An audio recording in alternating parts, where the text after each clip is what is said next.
Eastern Standard Time, 8:30 Central Standard Time, and I'm ready to get the meeting of the Tennessee Real Estate Commission for January 2021 underway. Ms. Maxwell, it's good to see you. You're at your office. Yes, I am. Good to What's see it you. like there? Is it a ghost town or is it starting to function? Ghost town. Oh, man. I haven't seen anybody yet. And what floor are you on now? 9. So mail going to the Tennessee Real Estate Commission, which used to have something like Suite 500, is now 900? To be honest, it really doesn't matter because it all comes in at one spot anyway. Okay. So it makes it to our box regardless of what floor they put. Perfect. John Moffitt is in Florida. He's trying to convince people he's wearing a mask down there where he's operating out of today, trying to be compliant. All right, with that said, Caitlin, if you'll read the public disclaimer into the record and then call the roll. Hey. Notice of the January 13th, 2021 meeting of the Real Estate Commission, including date, time, and location, has been noticed on the Tennessee Real Estate website since August 26, 2020.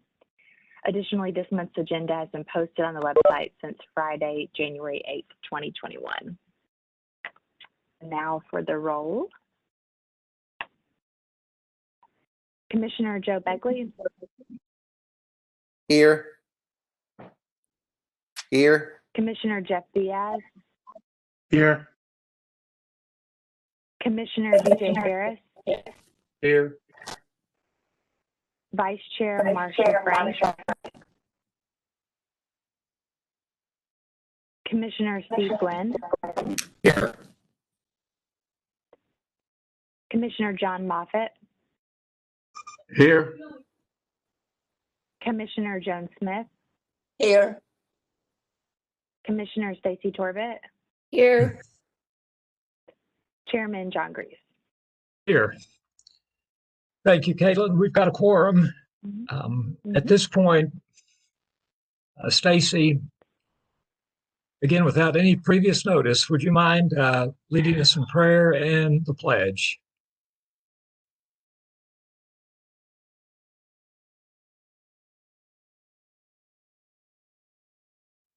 Stacy, you're muted. Okay, is that better?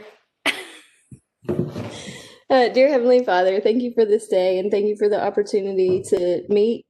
Thank you that we have technology to meet over the computer. Thank you for all the blessings that you've given us. Thank you for the freedoms that we have in this country. Thank you that we can open meetings with prayer. I just ask that you give us wisdom and discernment today as we hear the cases before us. Be with our leaders as they continue to have to make decisions for our country. Help us to love each other as Christ loved us, and just heal the division in our country as we go forward. In Jesus' name, amen. Okay, stand for the pledge. I pledge allegiance to the flag and to the United States of America and to the republic for which it stands, one nation, under God, indivisible, with liberty and justice for all. Okay, I'm on mute. Thank you, Stacy. Perfect. All right, Anna, we've got some legal stuff to take care of. Remember, commissioners, you're going to have to vote on whether you agree with the statement that Anna's about to read into the record. Ms. Matlock. Okay. This is an electronically scheduled meeting of the Tennessee Real Estate Commission. Notice of this meeting was posted to the Commission's website on Friday, January 8th, 2021. As there is not a physical quorum present, a statement of necessity will be read into the record and filed with the Tennessee Secretary of State as required by statute. Pursuant to Tennessee Code annotated Section 8-44-108B2, which states if a physical quorum is not present at the location of a meeting of a governing body, then in order for a quorum of members to participate by electronic or other means of communication, the governing body must make a determination that a necessity exists. That determination must include a recitation of the facts and circumstances on which it was based. Further, Tennessee Code annotated Section 8-44-108A3 defines necessity as matters to be considered by the governing body at that meeting require timely action by the body, that physical presence by a quorum of the members is not practical within the time period requiring action, and that participation by a quorum of the members by electronic or other means of communication is necessary. As stated, this is a previously scheduled meeting of the Tennessee Real Estate Commission that is now being held via Cisco WebEx. The purpose of this meeting with members attending by Cisco WebEx is to conduct regular business of the Commission, including but not limited to the Education Report, Executive Director's Report, and complaints. Furthermore, it is necessary for this meeting to be held electronically in accordance with Executive Order Number 16, issued by Governor Bill Lee on March 20th, 2020, further extended by Executive Order Number 71, issued on December 22nd, 2020, to ensure government continues to function open and transparently during the COVID-19 emergency, while taking appropriate measures to protect the health and safety of citizens and government officials. Voting will be conducted by roll call. Thank you, Anna. Is there a motion to adopt the statement of necessity as described by Ms. Matlock? Mr. Ferris makes that motion. Mr. Moffitt seconds it. Discussion. You'll recall each vote we take today will be by roll call. So if you're in favor of the motion, when Caitlin calls your name, vote aye. If you're opposed, vote no. Ms. Maxwell.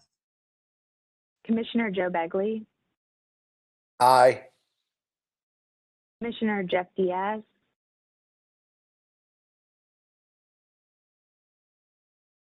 I think that was the aye. Commissioner DJ Ferris, Aye. Commissioner Steve Gwynn, Aye. Commissioner John Moffitt, Aye. Commissioner Joan Smith, Aye. Commissioner Stacy Torbett, Aye. Chairman John Grease. Yes. All right, the motion passes. We're free to proceed with the agenda, assuming we approve the agenda. Are there corrections or additions to the agenda that anyone would like to make? If not, is there a motion to approve the agenda as presented? Mr. Diaz makes a motion to approve the agenda. Mr. Gwynn seconds that motion. Discussion. Let's vote. If you're in favor of the motion, when your name is called, please vote aye. Opposed, no. Commissioner Joe Begley, Aye. Commissioner Jeff Diaz, Commissioner DJ Ferris, Aye. Commissioner Steve Gwynn, Commissioner John Moffitt, Aye. Commissioner Joan Smith, Aye. Commissioner Stacy Torbett, Aye. Chairman John Grease. Yes, yes. So the motion passes. The agenda is set. Next up is to approve the minutes of last month's meeting. Is there such a motion?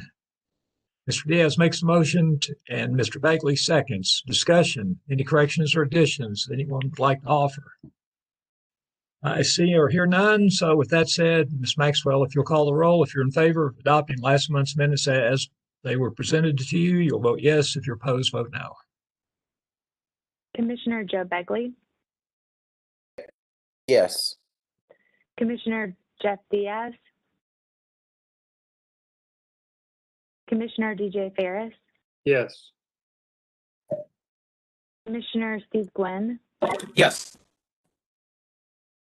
Commissioner John Moffitt, Yes. Commissioner Joan Smith, Yes. Commissioner Stacy Torbett, Yes. Chairman John Grease. Yes. Motion passes. We're on now to the section of our agenda captioned informal appearances. We have three informal appearances to consider today. Let me just do a quick roll call and see if the participants are online. Sarah Jones, are you here? Yes, I am. Thank you. Is your broker on? Yes. I don't know who your broker is, so Garen Wheeler. is he on? Mr. Wheeler, are you on? I see you, but I don't hear you. Still don't hear you. All right, what about now? That's perfect. Thank you. We'll be back to you shortly. All right. David Boardman, are you online? Yes, sir. Thank you. Is your broker also online? Yes, yes, sir, I am. And what is your name, sir? My name is George Hatcher Okay. Jr. We'll be back to you shortly. And Thank you. Matthew Pellegrino, are you online? Matthew? All right, we'll check back for you. Sarah and David, this is pretty much what the procedure looks like. Do I start just- my video? No, just stand Okay. by. You can start your video, please do so. That'd be great. Here's how this goes. In a moment, Ms. Maxwell, the Executive Director of the Real Estate Commission, will give us a quick synopsis of why you're here. And at that point, it won't be much. It'll be up to you then to fill in the blanks and tell the commission anything you'd like the commissioners to know about what happened, what you've been doing since, your history, why you want to be in real estate. You've got the floor. When you're done, commissioners will have the right and freedom to ask you any questions they would like to ask.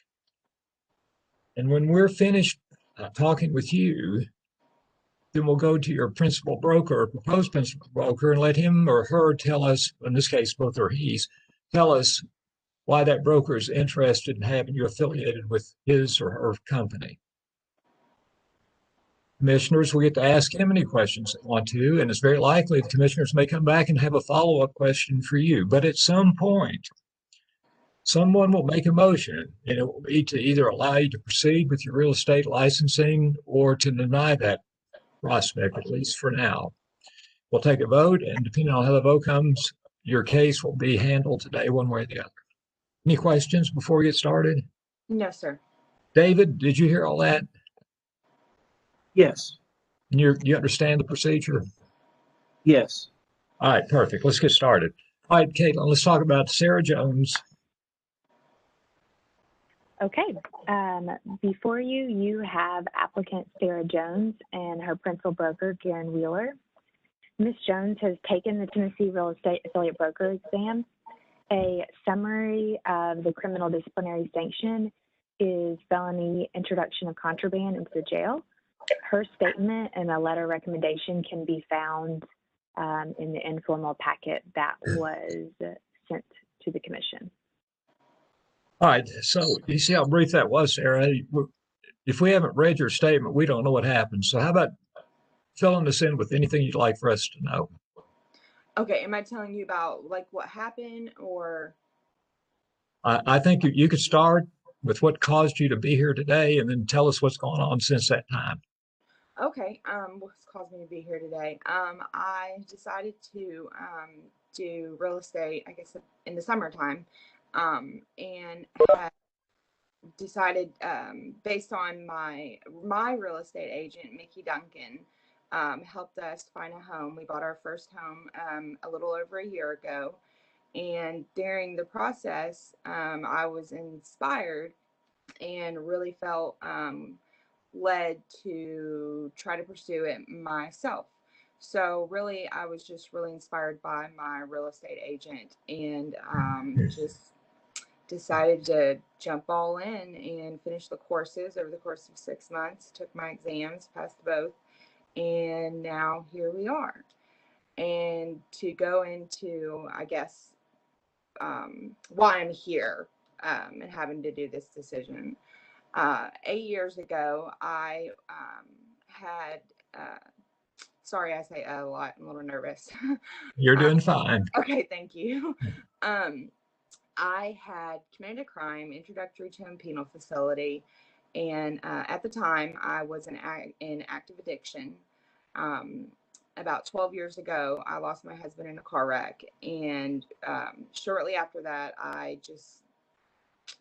guess I lost my way and hung out with the wrong people, got into addiction, made some really poor decisions during that time that caused me to be incarcerated. And since then, I have 5.5 years sober.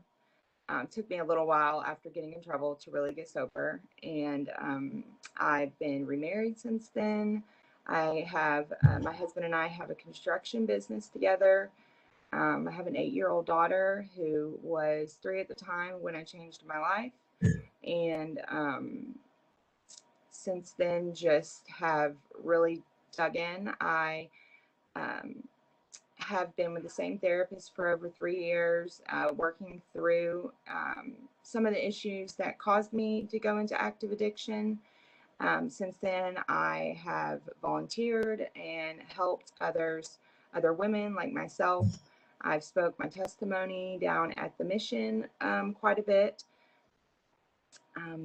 Is that enough? Or Well, we'll find out. Let's Okay. let's see if any commissioners have questions for you. Okay. Commissioners,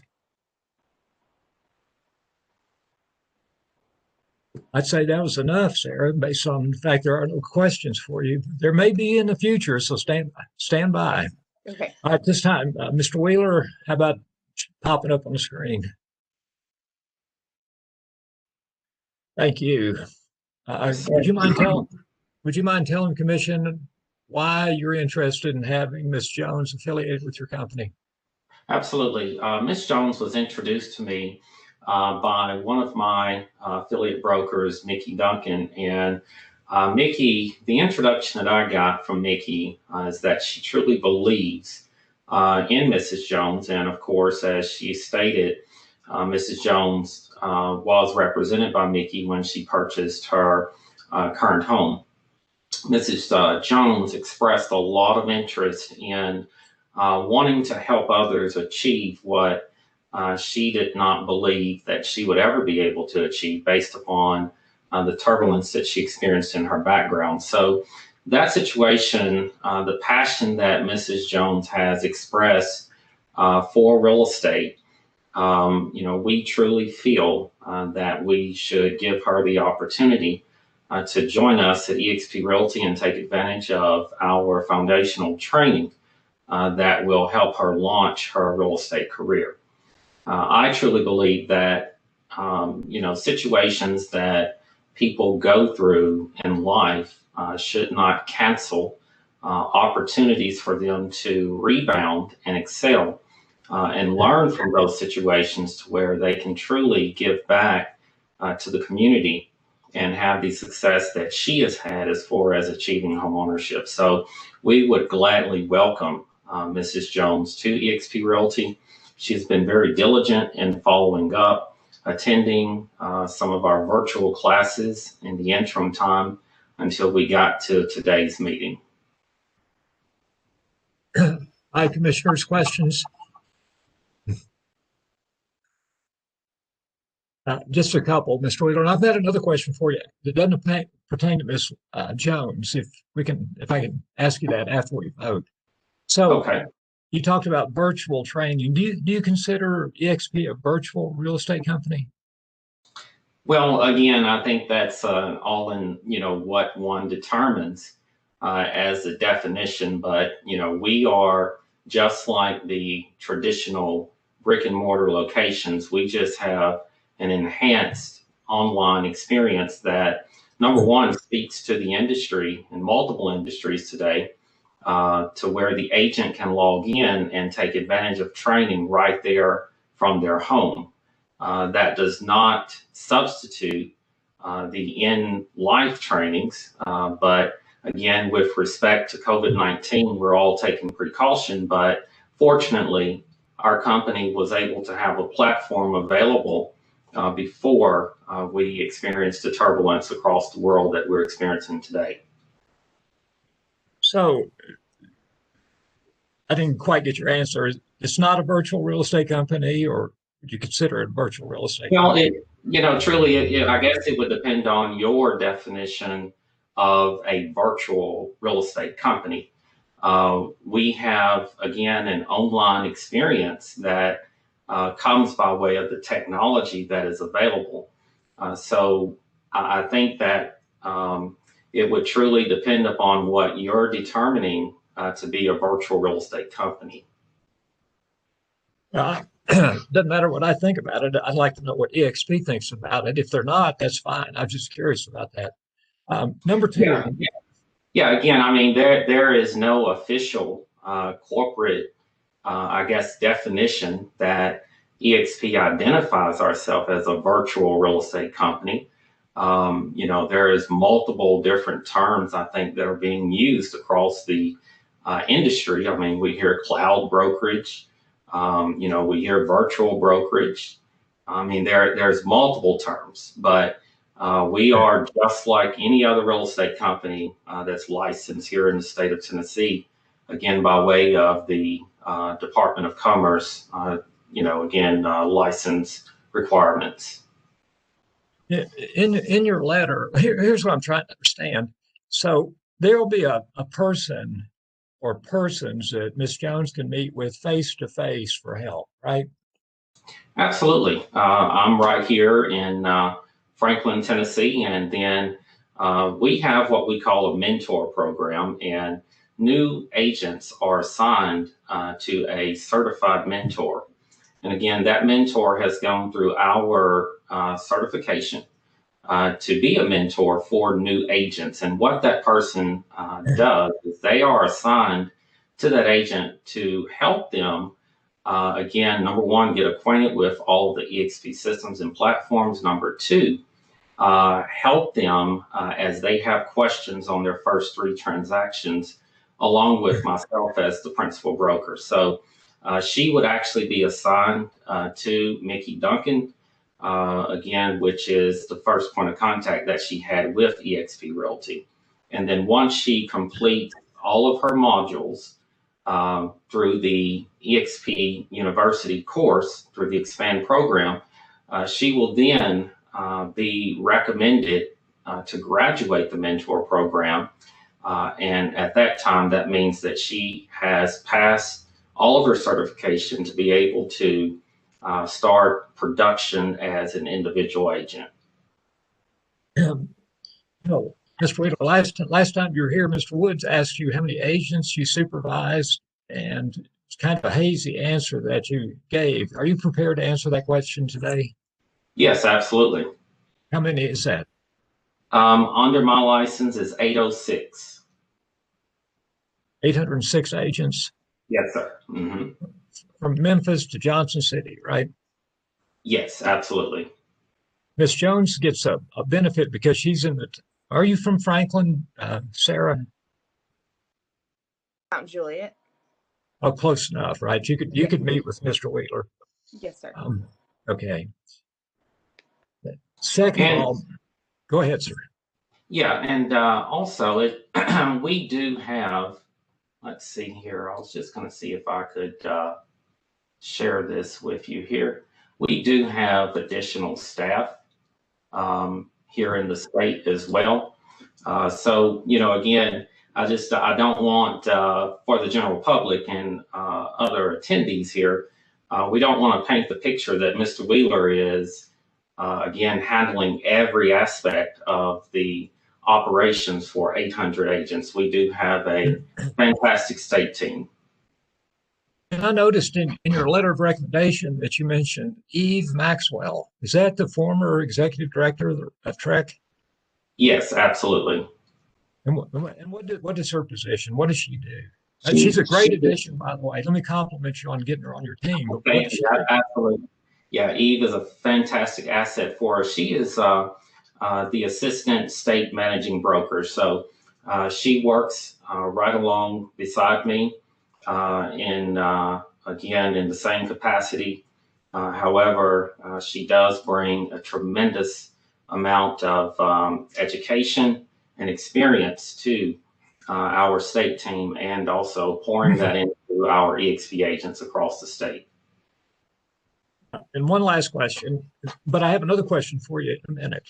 But my last question is this: those 806 agents, they don't have an office to go to in their hometown, say Memphis, right? Their office is in Franklin. Correct. That's correct. So any advertising they do in, say, Johnson City must reflect their offices in Franklin. Absolutely. Well, I think I'll go ahead and ask this question. I appreciate the commissioner's indulgence.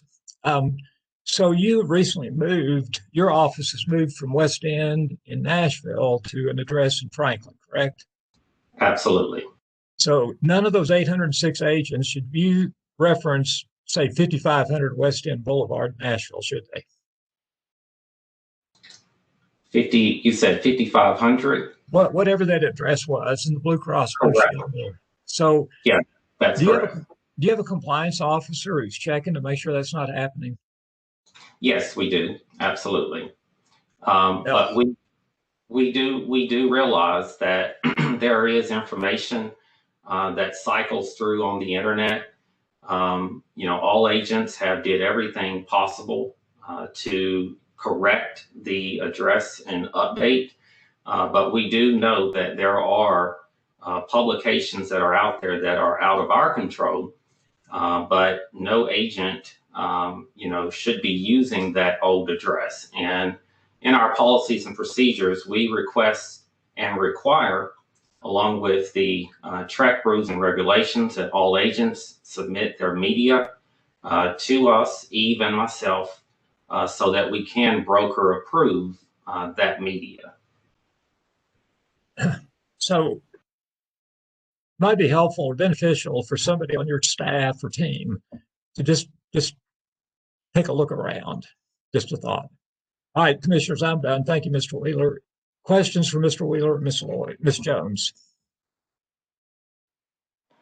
Do I have questions for Mr. Wheeler? No. You're at this moment, I think you're in pretty good shape. Just stand by. Thank you. All right. Any other questions for Ms. Jones or Mr. Wheeler? If not, Joe, go ahead. Yeah, I just want to tell Ms. Jones, you're to be commended on, being clean for the last 3 or so years. That's hard to do, and that's a great thing. Joe, you want to make a motion? Yeah, I'll make a motion to approve Ms. Jones. Seconded by Mr. Ferris. Discussion. All right, Sarah, we're going to call the roll here, and as long as you can get 5 votes out of 8, you're good to keep on going. Okay, start counting on your hands. This roll is called. Ms. Maxwell, if you're in favor of the motion, you vote yes. If you're opposed, you vote no. Commissioner Joe Begley, Yes. Commissioner Jeff Diaz. I think that's a yes. Commissioner DJ Ferris, Yes. Commissioner Steve Glenn, Yes. Commissioner John Moffitt, Yes. Commissioner Joan Smith, Yes. Commissioner Stacy Torbett, Yes. Chairman John Grease. Yes. All right, Sarah, it's unanimous. Congratulations. Best of luck to you. Thank you, guys. Make everybody proud, okay? Okay, I will. Take care. David Broadmoor, you're next. Sarah, you're free to go if you'd like. All right, David, we see you. Caitlin, if you'd like to give us a brief introduction. Yes. So, my brief introduction? No, you stand by just for a minute. Sorry, I was getting your document pulled up. Okay. Before you have applicant David Broadmoor and his principal broker, George Hatcher Jr. Well, one Mr. correction, it's actually David Boardman. Boardman. Okay, Yeah. I'm sorry. That's okay. Just want to make sure we had that. Okay. Yes. Okay. Mr. Boardman has taken the Tennessee real estate broker exam. A summary of the criminal and disciplinary sanction is misdemeanor theft. His statement and a letter of recommendation can be found in your packet.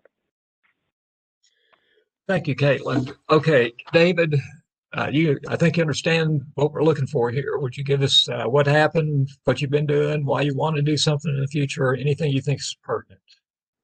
Yes, sir. So what had happened was almost 10 years ago, I was working for a food service company, and part of my responsibilities was sometimes to collect money on deliveries that were made. And what had happened was we were to deposit money into an account on a timely basis. And what happened was there was a couple of instances where I did not deposit money quick enough for the company's recommendation. And so they felt like they needed to press charges as I was stealing money from the company, which I had no intentions on doing. They felt that's what I did. And so they pressed charges against me, which were all, through the court documents, which you'll see there. But at that time, I had no and have never had any intentions on stealing because I don't do that. But it just was a bad decision on my part to not, in a timely manner, make deposits for that company at that time. It's been almost 10 years ago, so it's kind of hard to recollect back all the specifics of the case because I've just tried to put it out of my mind and move forward with my life. But I'm really excited about getting into the real estate business. I honestly really wish I'd have done this sooner, but I'm just really excited about getting into the opportunity to get into the real estate business. Okay, commissioners, questions for Mr. Boardman? Question. Steve, Yes, go ahead. Yes, just out of curiosity, were the deposits made up of cash only, or was it cash and checks, or kind of what was the makeup of those deposits? From what I remember, it was a sum of both cash and checks. All right. Thank you. Welcome. So, David, what have you been doing in the last 10 years? I've been in sales positions. I've been with, most recently in the last 5 years, with a commercial construction company in sales and marketing as a sales manager locally here in Springfield. Other questions? Joe. So when you were telling your story, it sounded like you just didn't get them in on a timely fashion. But did I read in there somewhere like you were using the money, you were kind of using the money and then we're going to pay it back? Or was that something else I read? No, that's what I remember back then, that if I was to deposit the money on a timely basis, but within a few days, I would possibly, from what I remember, is using that money for my own personal business, but to turn it in by the end of the week. It just wasn't on time. That makes sense. Well, it does make sense to me, but it also makes sense that that's two different things. One thing is you carrying their money and you just haven't put it in the bank yet, or you've actually used some of that money. Did you use some of the money before you deposited it, or did you just not go to the bank that day because it was already late and we're going to get it tomorrow and something came up? There's two different, I think there's two different motive. I mean, were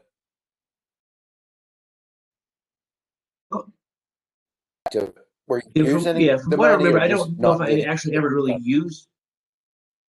Yeah, I don't know if I actually ever specifically used the money for my own personal usage, but I had it available if needed.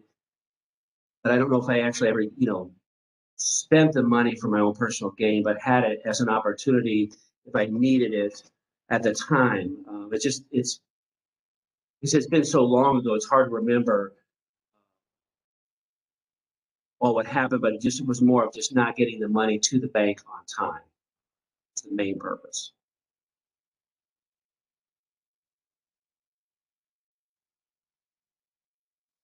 Other questions? Jeff?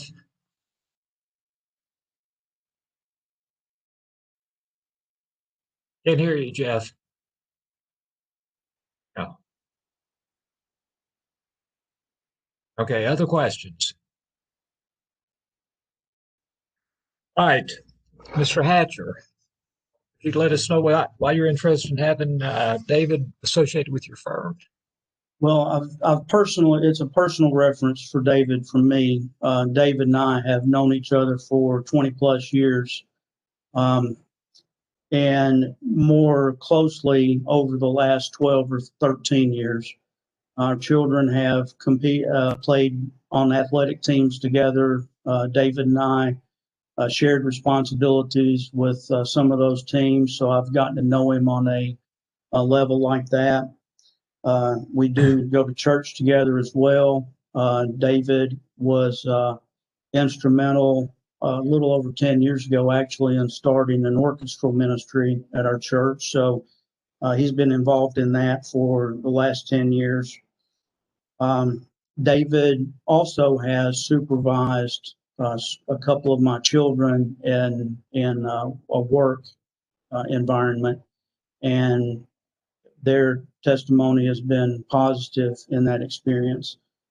From a professional standpoint, David has a lot of characteristics that would translate into the real estate business as far as prospecting and customer relationship development from previous sales experience that he's had. I am also familiar with the owners of the business that he worked for a number of years, and am confident based on their testimony that he is a dependable person in carrying out his duties for him. So my personal and professional opinion of David is that this incident is not reflective of who he is and of his character. And I am very willing to have him a part of my business under my training and supervision to develop a real estate career.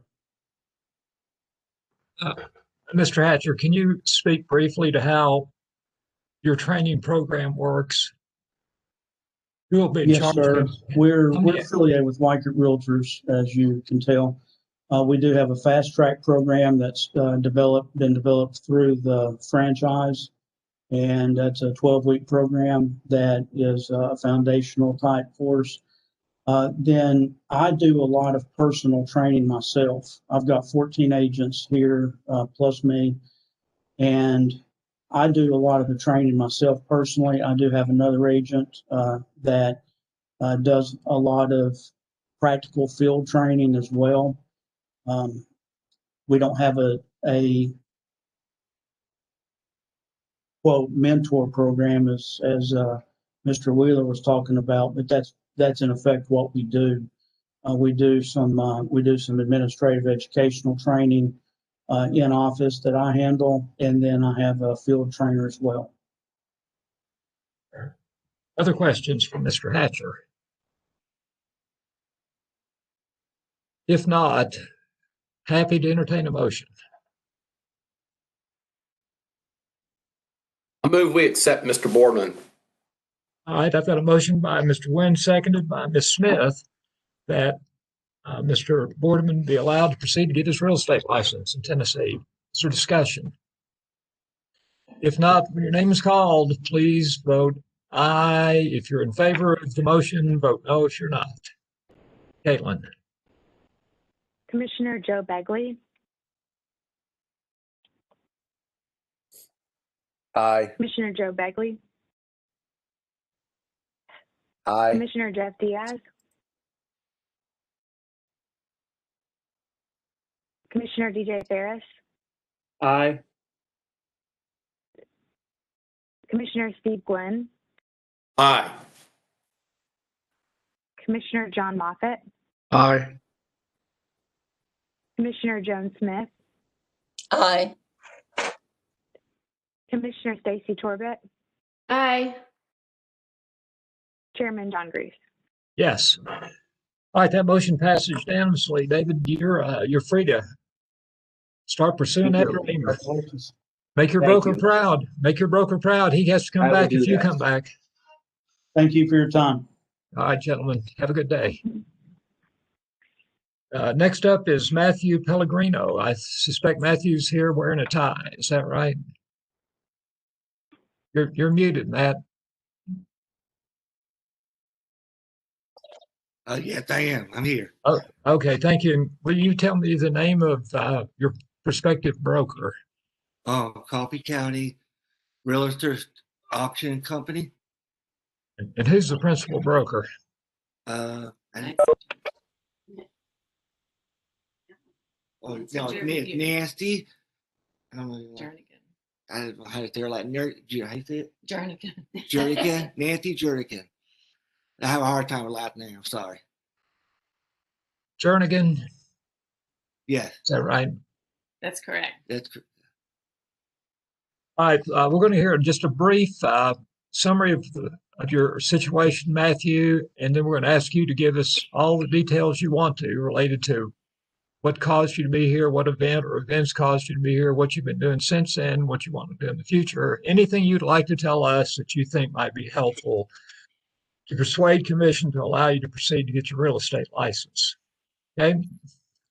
We'll start with Ms. Maxwell. It will be right back to you, Mr. Pellegrino. Caitlin.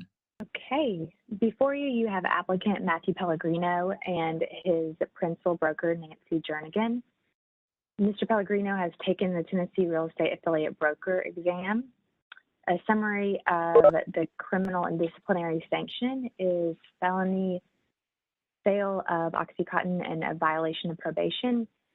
Mr. Pellegrino's statement and a letter of recommendation can be found in your packet.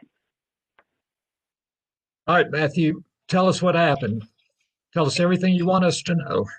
Okay. In 2012, I was living with a girl, and she was my roommate, and she asked me to do something for her. And short story, long story. Short story. I did. I sold 2 pills to an undercover cop. She had a friend that brought somebody with her, and she was an undercover cop. And I sold the drug to them. I got charged, but they wanted her, but I'm the one that did it. So I took the guilty, and when they put me on probation, I went through the charges, went to court and everything, and they put me on. So they wanted me to go back to that house and live there and stay there. Well, that situation was not good for me.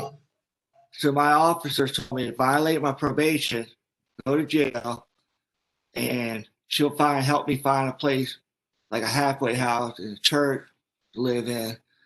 Because I didn't want to go back to that environment. I was kind of like stuck in a spot where, when I got charged, they told me I had to either go back there to where I was living, be on probation, or go to jail.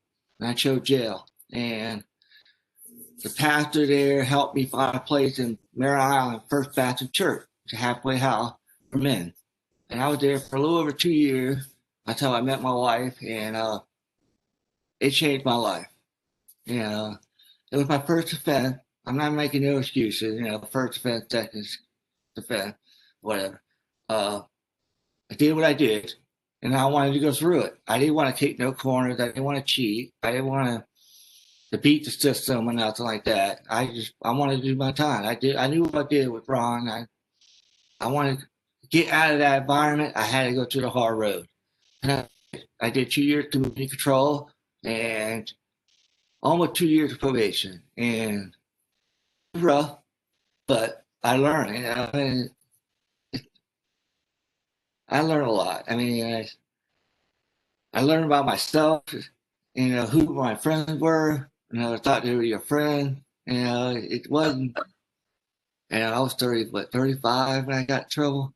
I wasn't young and dumb. I was 35. I should have known. And I'm a Christian now. I'm a big believer. I go to church. I go to Bible study. I just want to get on with my life. I just wanted that to be just a small part of something I did wrong. You know, not something I have to have something hanging over my head that I can't accomplish something in my life. My wife been doing real estate for 23 something years, and I love what she does.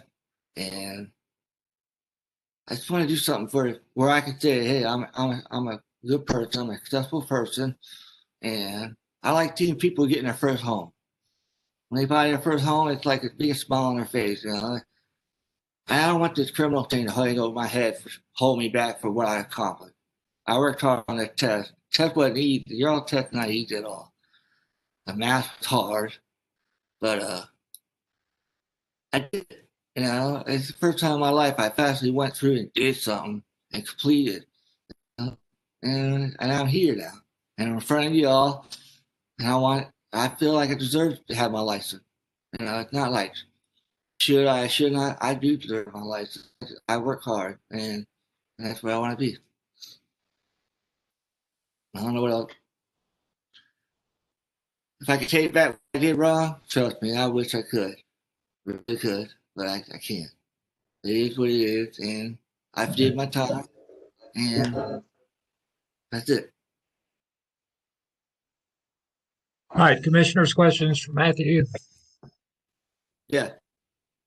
Oh, any question for You you? said that. No, you stand by. We want to see if we want to ask you any questions. Any questions? Thanks for sharing, Matthew. Thank you. Hey, Matthew, I've got a couple questions. Okay. So you got caught selling 2 Oxycontin tablets, right? 2 Oxycontin, yeah. But that's what you got caught doing. Were you doing other things as well that looking back, you wished you hadn't, you just didn't get caught? Yeah, I was hanging the wrong crowd. I was hanging out with the wrong people. Yeah, I have to admit, I'll admit that. Huh? So I'm pretty sure I was lucky that I didn't get caught doing things that could have been pretty negative on my name. My real question to you though has to do with your relationship with Nancy Jernigan. How long have you known her? To me, I was a little taken back that you couldn't tell me who your principal broker would be. Was that just stage fright, or what was that about? I moved from Chattanooga to Tullahoma, and that's when, at the time, coronavirus and everything going on, I didn't have a broker. I went ahead and went to school, took the test, then I was going to look for a broker. And I didn't realize about felony stuff that was going to hold me back. So I seen her company on my house. She had a couple of office buildings. And I went to a couple of different brokers. And I talked to 3 different brokers, and I liked her the best. And she seemed like she gave me a fair shake. She listened to me. You know. I think Matt's really nervous, and I haven't known him that long. I think November was when I first met him, and we've met 3 or 4 times since I first met him. And so, and I think with his nerves and everything, and he can't really pronounce my last name, which I can't really pronounce his last name either. But I think that was more it. All right, since Nancy, you've got the floor, why don't you give us your reasoning for why you'd like to have Matthew associated with your firm? Well, like I said, I've only met with him 3 or 4 times, but he told me the first time I met with him about his felony, he described it, and I think he's nervous today, so he didn't describe it quite as good as when he described it to me. He was living with a girl, and she had to go to work. She was the one that was selling, and she had to go to work. So she asked him if he would let somebody pick something up for her, from her. and he knew it was probably drugs, but he said, okay, he didn't really want to do it, but he said, okay. And then that person picked it up and gave him the money, and that person had an undercover cop with him. But anyways, he said that was the only time he's ever sold drugs. He just, got caught. But I think he's remorseful of what he did. I think he's tried to turn his life around since then, and has had some good jobs. So I think, I would be willing to give it, wanting to give him a second chance, to make something of his life. So, Matthew, what have you been doing? I've been unemployed because I used to work for Pet Boys in Chattanooga. I was the park manager there, and Pet Boy didn't own the building or the land, and it got bought. And they wanted me to transfer up to Nashville, but I live in Nashville. I can't afford to live in Nashville; too expensive. I've been unemployed for about 6 months. All right, commissioners, questions for either the applicant or his proposed broker? All right, I sense you've heard enough. One of you like to make a motion? Jeff moves to approve. And DJ seconds. Matthew, if this motion passes, you'll be free to continue to pursue your real estate license. Okay? Thank you very much. But don't thank us yet. You hadn't heard the vote. Okay. You're going to have to get 5 votes out of 8. All right. All right. Thank you. Okay, Kaylin, if you will call the roll, commissioners, if you're in favor of Mr. Diaz's motion to allow Mr. Pellegrino to move forward with his license, you'll vote yes. If you're opposed, you'll vote no. Commissioner Joe Begley, Yes. Commissioner Jeff Diaz,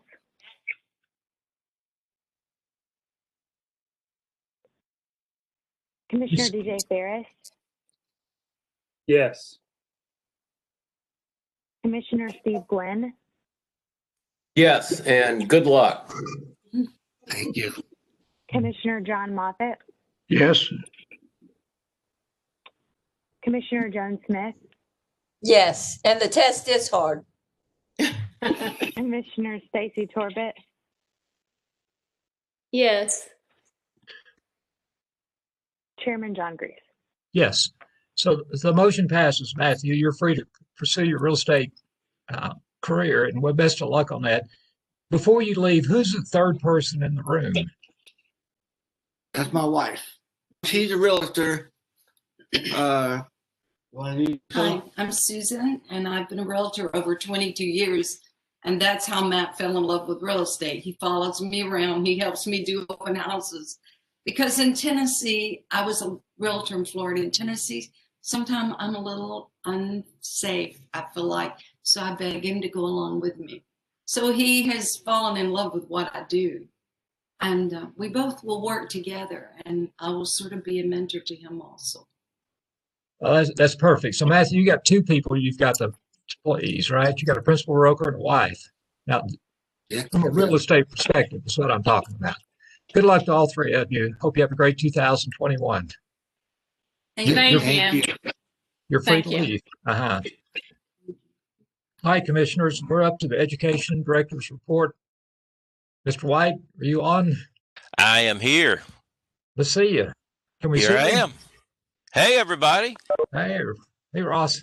Hey, got my new headphones here and everything. Well, Happy New Year to start with, and hope everybody's doing well today. My family and I got through the holidays very well, and anyway, I'm starting my 7th year today with you guys, so that's pretty good. Okay, well, before you today is the January 2021 agenda. The education agenda, and I have reviewed all the providers, instructors, and courses J1 through J26, and I submit them today for your approval.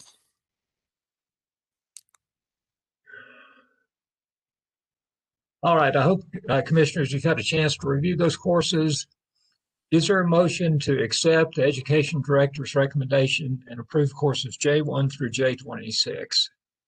Mr. Gwynn makes the motion. Mr. Moffitt seconds the motion. Discussion. Would any commissioner like a particular class pulled out of this motion? All right, let's vote. When Ms. Maxwell calls your name, please vote aye if you're in favor of the motion. Vote no if you oppose it.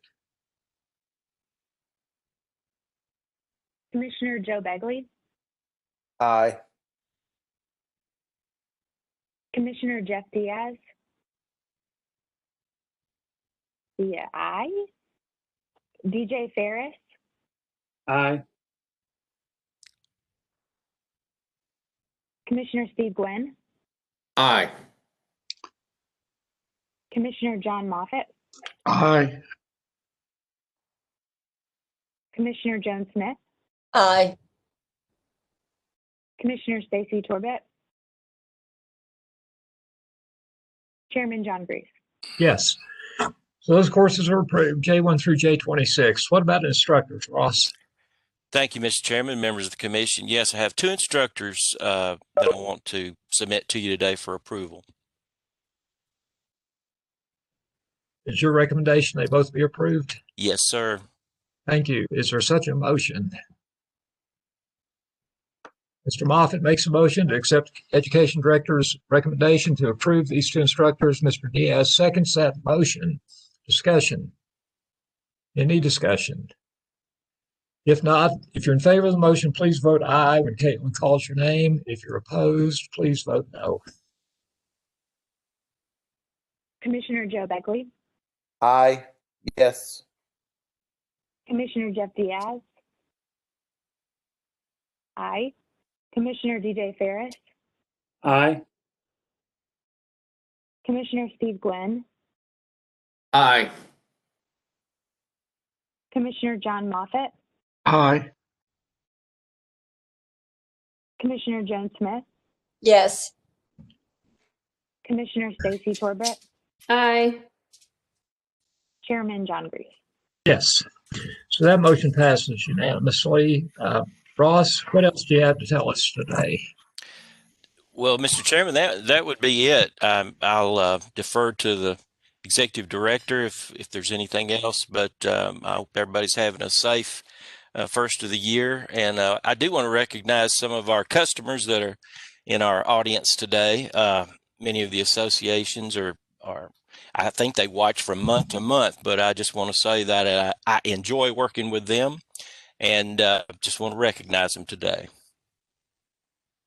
Well, thank you, Ross, and congratulations on the new headset. Thank you. Hope you have a good year 8. Steve Gwynn. Question, Ross. Yes. Is it possible to put together like a little pie chart or something like that, or maybe you've got it, that shows kind of the percentages of classes in certain categories? And I have no idea or maybe you've got this, but like if a third of them are contracts, a third of them are marketing, a third of them are customer or something like that, or do you have it in categories? And then also, is there a sense that we have demand for certain types of courses and not enough supply, or that we have too much of one thing and not enough of another? I'm just trying to get a gauge on that, and I'm sure you've probably, looked at that. Just curiosity more than anything. Well, I see where you're going with that, but I guess, Steve, there's not we have two types of classes. We have the pre-license courses, right? And I think they are covered adequately by numbers of our providers. Then you have the elective courses, which make up the bulk of our CE courses.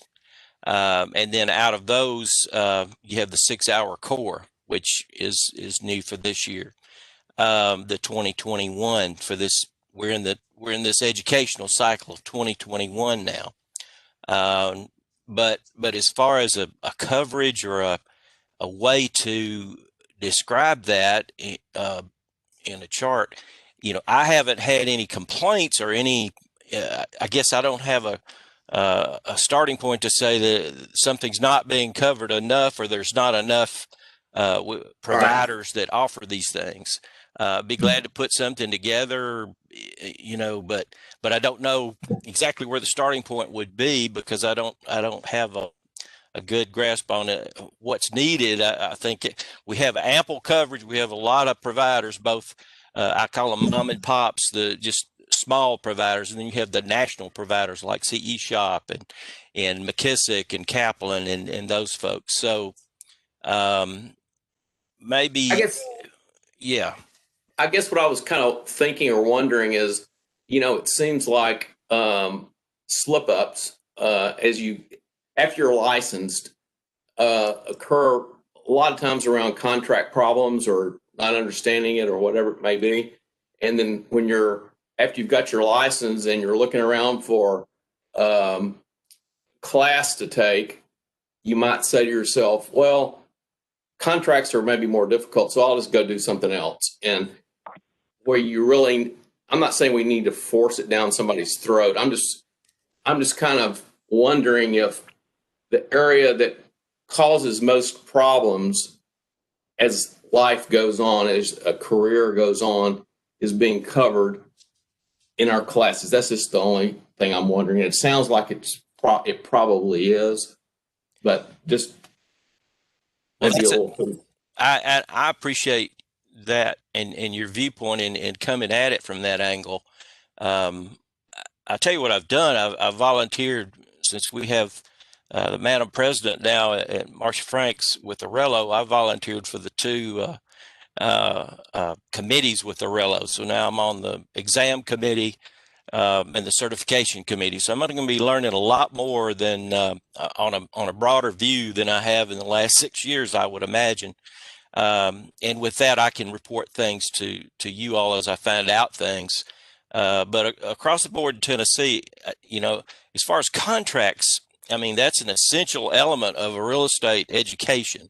It's not a requirement other than that what is in the 6-hour core. If and one of the topics may be contracts and agency there. So they get a little of that in that way. But at some point in the future, if the commission so decided, because it is a crucial element of what they do, maybe some focus on contracts that the commission would decide that you want to do. But I haven't heard that as far as other than when the commission reviews some of its complaints, we find that folks need that background, maybe, or in some cases, just not as a punitive measure so much, but to point them in that direction to take contracts courses, maybe to satisfy a consent order. It seems like that's the one that we divvy out the most in yes, is a contracts course. When we run into something and that person needs to go take a contracts course, they didn't understand the listing agreement, they did something wrong with their escrow agreement, whatever it may be. And yes. So thank you for those comments. Yeah, glad to do it. If I can help anybody in any way, shape, or form here with the commission or or in our audience, be glad to do it.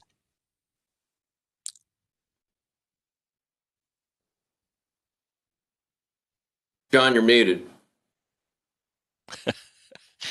You're gone. Now you're. Uh-oh. Ha! All right, Kaylin, like I was saying to myself, we're on to your report. Okay, thank you. Well, I do have one quick little education update. At the November meeting, I believe that we presented to the commission legal's interpretation of the law relating to synchronous courses in correlation with the executive order. Arello has now rolled out their synchronous course plan, and so we would like to give providers a couple months of a changeover time since this is a new process. So our plan is to communicate to providers that starting in April, they would need that ARILO certificate if they're going to do a synchronous course. But up until then, the commission can still approve courses per the previous plan. So I would think that the commission might see those in February and March, but then starting in April, the ARILO synchronous certificate would be required. So we will be communicating this to all providers. Since this is a new plan, we did want to give a couple months for all providers to get on board with the new process. Any questions about that? So we've approved synchronous courses through 2022. Those courses that have been approved. If the course reached out, if the provider and the provider reached out to Ross asking for approval of a previously approved course, right, then yes, they are good until 2022. So those courses don't have to come back and make a revision of any type, do they? No. Okay, that's perfect. That's what I needed. Thank you. And also, providers could have a couple months if they had another course that they wish to offer, and they could submit it to the commission in February or March. Got it. Perfect. Thank you. Okay, Caitlin. Okay, a couple other updates. Jeff may have a mess. Yay, I can be heard. Yay! Just so I'm clear, the synchronous courses are courses that are offered in person and online? Yeah, the synchronous courses. Go ahead. You go. Well, synchronous courses are in-person, live, real-time courses that that heretofore we've had something called a webinar, but now the many courses that are being offered actually as streaming or Zoom or synchronous, they're being requested to be that they're actually formerly classroom courses that have been requested to be streamed. So that's what we're talking about with the new ARILO rules, synchronous courses, and there will be a fee for those and so forth going forward for new courses to be requested to be put on by streaming or basically Zoom or other streaming format. So there is an in-person component. It's just and an audience. An in-person would be a classroom. That would fall under the classroom course method. This would fall under distance learning, the synchronous model where you're separated by either distance or if it's asynchronous, you are separated by time, meaning you can take it at any time. I see. So the attendees are attending all at the same time as opposed to whenever they want. Right. Yes.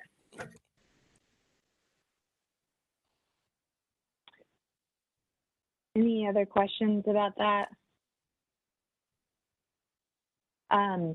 Okay, the next item I wanted to update everyone on is the Tennessee Excel Summit.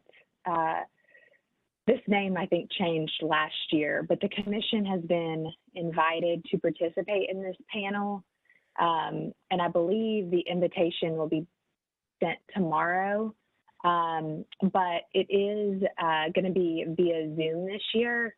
So I just briefly wanted to touch on that. It is following our commission meeting next month on it's a Tuesday, February 16th, and it's at 2:45. And I don't know, John, if you want to go into a little detail, but typically there's certain topics that the commission covers, and then it's also open to a Q&A for attendees to ask questions of the commission. Yeah, let me say, first of all, there is no requirement that any member of commission participate in this Zoom meeting. It's strictly voluntary. we're trying to help members of the industry by appearing on a panel. And we ask Anna to be there and Caitlin to be there, Ross to be there, and any commissioners that want to participate. If you've got something better to do is it 3:45 Eastern Standard Time, Caitlin, is that right? 2:45 Central. On Tuesday, February 16th, you feel free to do it. But if you'd like to participate, and I think it's enjoyable and interesting to see what agents want to ask us about, it may be helpful in the long term, then you should feel free to participate as well. We've already made one accommodation to the realtors by moving our meeting to Tuesday next month, which is always hard for me to remember, but on your calendars, make sure that we're meeting as a commission on Tuesday morning, and then late that afternoon for those who want to participate. As a courtesy to the realtor organization, we're appearing as a panel at that point as well. And what we'll try to do with the commissioners that are there as questions are asked, we'll look around and see who wants to take a shot at answering them. But it's a good way to let let's just say that Joe Bagley only wants to get one message across next month, and that is check your dang license expiration date so it doesn't expire. Well, it's a good chance to make that point at a meeting like this. So we can take this meeting, if you'd like, and turn it around, and they ask questions, but the whole point from our perspective is to let them know what we're thinking, not what they're thinking. That's kind of my take on it. Thank you, Caitlin, for the opportunity to express myself. Jeff? Okay. I guess this is a question for council or Caitlin. Do we know if we have a formal hearing next month? I believe that there is a formal hearing scheduled, and there might even be two. Yep, there's two. So that would be two scheduled. That doesn't, always mean that we will have two, right, or have any. So our meeting is moved to Tuesday next month. Would a formal hearing be on Wednesday, or would it skip and go to Thursday? Formal hearings would be on Wednesday. So, well, Caitlin, while we're on the topic, or Shalina, whoever wants to answer this, we're scheduled to have a formal hearing tomorrow. How's that looking? Yes, good morning. We are scheduled to have one. However, I will have a offer of settlement on that matter a little bit later. Jeff, what's your schedule this morning? I got that. I have that 1 hour meeting at 10:30 to 11:30, and then I should be good after that. Shalina, is there any reason why you couldn't talk to us about that after Caitlin finishes and before Jeff leaves the meeting? Sure, I'd be happy to. Okay, let's finish up with Caitlin's report, and then we'll come to you. Okay, just a couple more quick updates. I wanted to update the commission on E&O insurance. Right now, it looks like we still have about 7,500 licensees that need to renew their E&O insurance. So we will be sending out a reminder email at the beginning of next week to all of those that still do not have updated insurance, to try to get some of those in good standing before the suspension runs on 1/29. So if you have any friends that you think haven't renewed their E&O, make sure you remind them. But we're hoping to get that number down below 7,500. Once a licensee is suspended on 1/29, we'll have 30 days to renew their E&O and send it to us without penalty.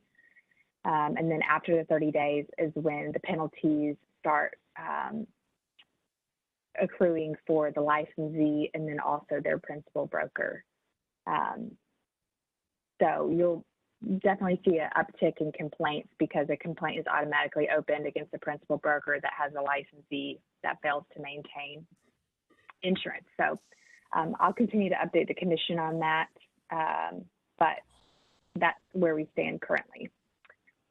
And then my last reminder is just if you have not completed your conflict of interest for 2021, if you will please send that to Aaron Smith. And that's it for me, unless anybody has any questions. Well, speaking of Aaron Smith,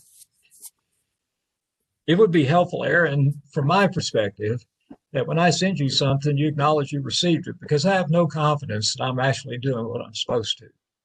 So if you could acknowledge receipt, I'd appreciate it, at least personally.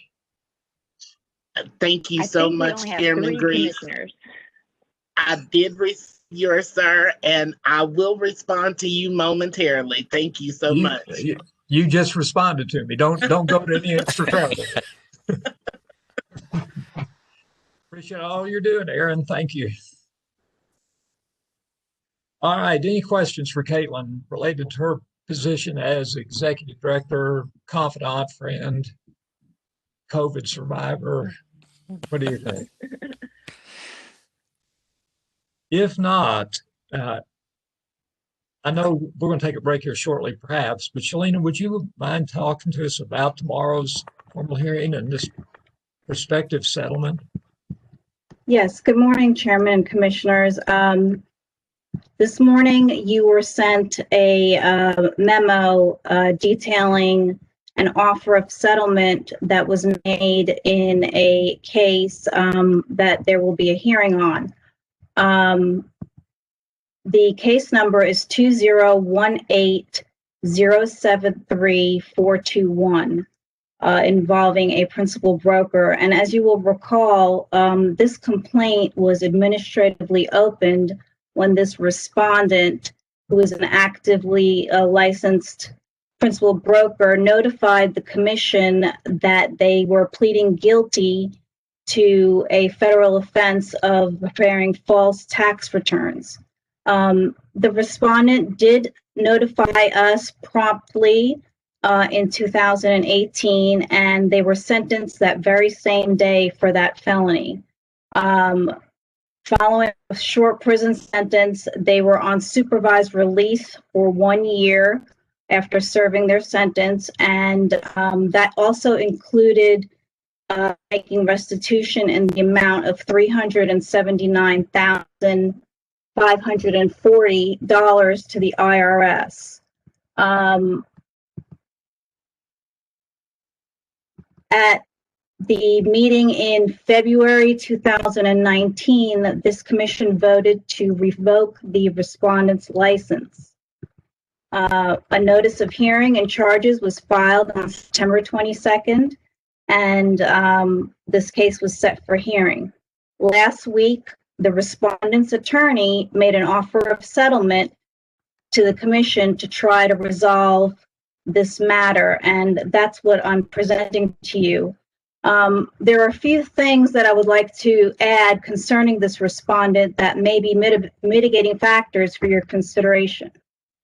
This respondent entered a guilty plea at the earliest opportunity after being charged with the offense and was sentenced and served 3 months in federal prison and agreed to make full restitution to the IRS. The respondent has been cooperative with the authorities and the commission and advised the commission on the very day that plea agreement was entered. This respondent has no prior criminal offenses, and since this conviction, there's been no other criminal charges. When this respondent owned that tax preparation business, it was a part-time seasonal tax preparation business that was only open during tax season. There were 3 employees that worked for the respondent and also engaged in preparing those tax returns. Another thing I'd like to share with you is the respondent's personal situation. This respondent is a single mother of 2 young daughters, ages 7 and 9 years old. The respondent does not have a spouse and is the sole custodian of the daughters and the sole provider. Her 2 children rely on her for financial support. She relies on her real estate to pay all their living expenses. In March 2017, during the pendency of this criminal matter, she went through a divorce. She was married to an abusive alcoholic, and as a result was awarded sole custody of her 2 young daughters. The respondent's ex-husband is supposed to pay child support in the amount of $375. However, the ex-husband has not made a single payment. The ex-husband was also granted visitation once a year with his 2 daughters, and he doesn't visit them. The respondent does not receive any other financial support from her ex-husband. The respondent has voluntarily agreed currently to work as an affiliate broker under a principal broker and has had no issues with that principal broker. This broker is willing to vouch for her and has had no issues related to her real estate work or her work ethic, and has also stated that she has a very good work history with him. This respondent has been licensed for 16 years, and there has been never any disciplinary action taken by this commission. Following the respondent's release from prison, the respondent began paying that restitution, and to date, she has paid $57,120 and continues to pay on the balance owed. Another item I think the commission should consider is that under the United States sentencing guidelines, the minimum period of incarceration for this criminal offense is 24 months in prison. However, the federal judge only sentenced the respondent to 3 months.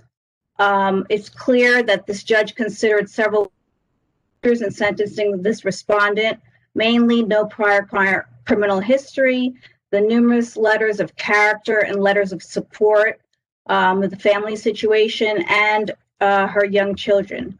As a result, she was sentenced to far less than the minimum period of incarceration, and this is very unusual too. Also, the respondent has voluntarily closed the real estate office that she operated. She doesn't own any other business. She only works under this principal broker. In 2020, she brokered 7 transactions, real estate transactions, under the supervision of this principal broker. And this principal broker will be willing to provide testimony at the hearing on her behalf.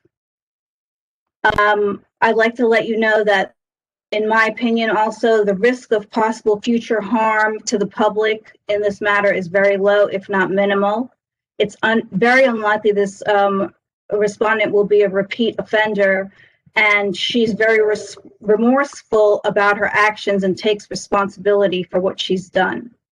The prison sentence, combined with the repayment of this large sum of restitution, has truly been a deterrent for her.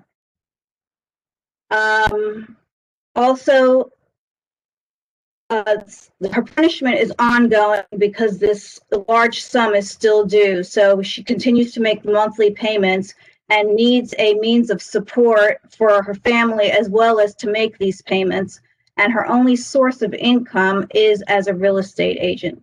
As you know, there's no guaranteed stream of income in the real estate business, and she's doing whatever she can by engaging in the profession she loves and has been involved with for the past 16 years.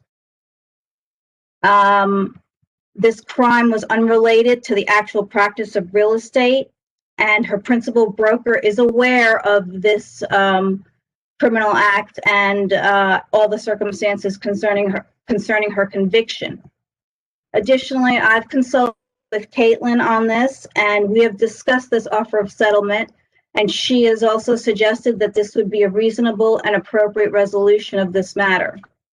Due to the time that elapsed since the original conviction, the actions undertaken voluntarily by the respondent, personal family circumstances, the rehabilitation and remorse of the respondent, I would urge you to accept this offer of settlement. The respondent will be allowed to continue to practice under the affiliate broker and pay a payment of a civil penalty of $3,000. And in the event of reapplication for a principal broker license, she would be required to appear before this commission to obtain such a license. Thank you, and I'll turn it over to the chair.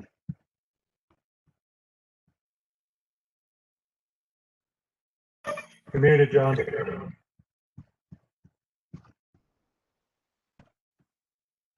So, thanks, Jeff. You're one to talk. You're muted a lot too, you know. But Shalina, so if I understand this, a couple of years ago, the Real Estate Commission offered a consent agreement that would have caused her license to be revoked. She has not agreed to that. And so for a couple of years now, she's been allowed to operate, and she's operating under the supervision of a principal broker. Now, she was a principal broker, is that correct? Correct. Is part of the settlement agreement to downgrade her license to affiliate? Yes. That's one part of it. The second part of it is to pay a $3,000 civil penalty. Turn your camera on, John.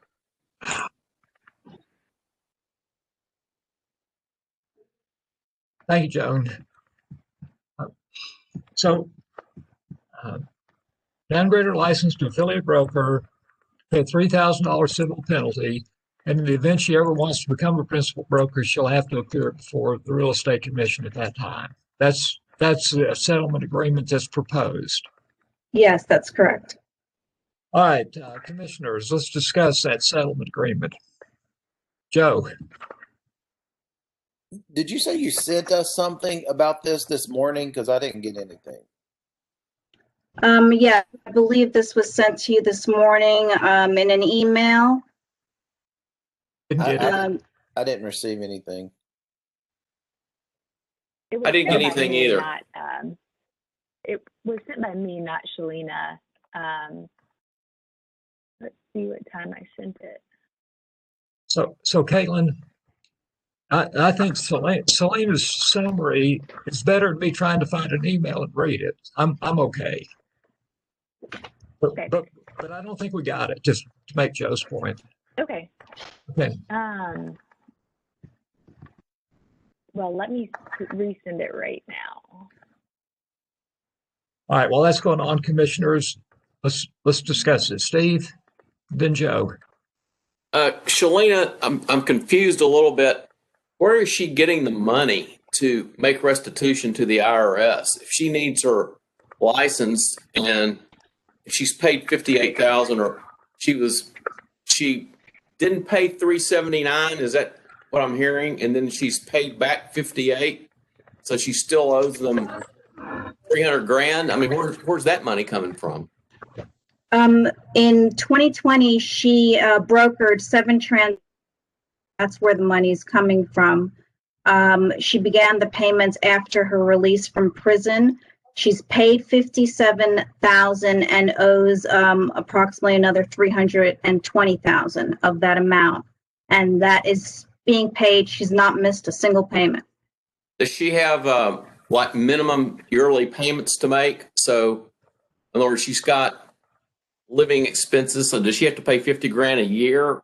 You know, for the next 6 years, or is it just whatever you can make, or what? Or do you know?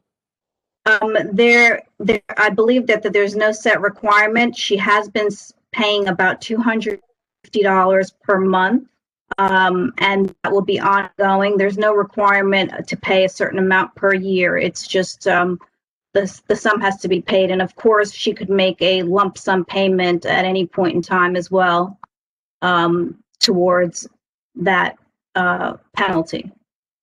You know what she did with the money, the $379, just out of curiosity?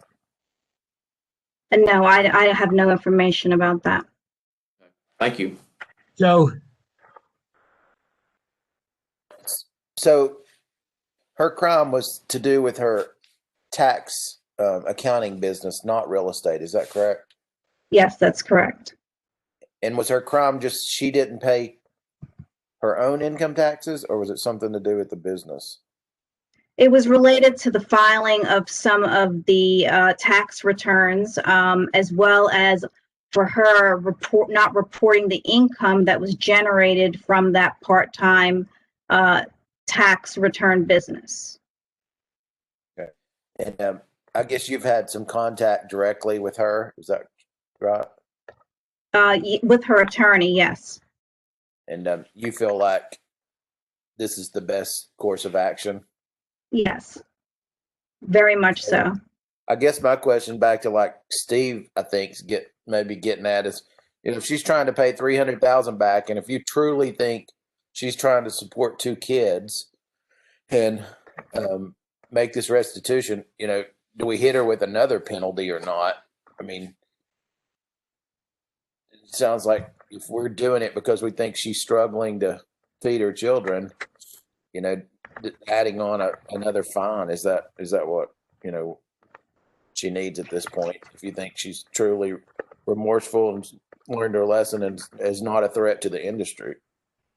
I don't believe it's necessary to impose a fine, but in the light of what we've done in previous situations, I will leave that to the discretion of the commission. Paying back $320,000 or that type of money is a huge burden. So, in my opinion, I don't know if I would assess a civil penalty against her on top of that. Jeff. It's kind of astonishing for her to have a tax preparation business and then not know she has to declare income for her business. I guess she's paying the price for that too. I kind of agree with Joe. It's kind of harsh to impose a civil penalty on top of the $300,000 that she has to pay to the IRS. So, Shalini, do you happen to have the records of the last time we considered this case and what the vote was? The vote was for revocation. Do you know the vote tally? Was it unanimous or some derivative? I don't recall, I'm sorry. Let me just add, her tax, that the seasonal tax business, the part-time seasonal tax business was open from 2010 to 2017, and the income was reported except for a 2-year period. There was a finding by the IRS that she didn't report the earnings for 2 years, not the entire 7-year period. So, Shalina, I don't know if I can say all these words, but typically we hit somebody with investigatory charges and other charges. Are there any of those charges associated with this case at this point? Not as of yet. If there is a hearing, there will be those charges assessed. Okay, so yeah, I'm in the mood.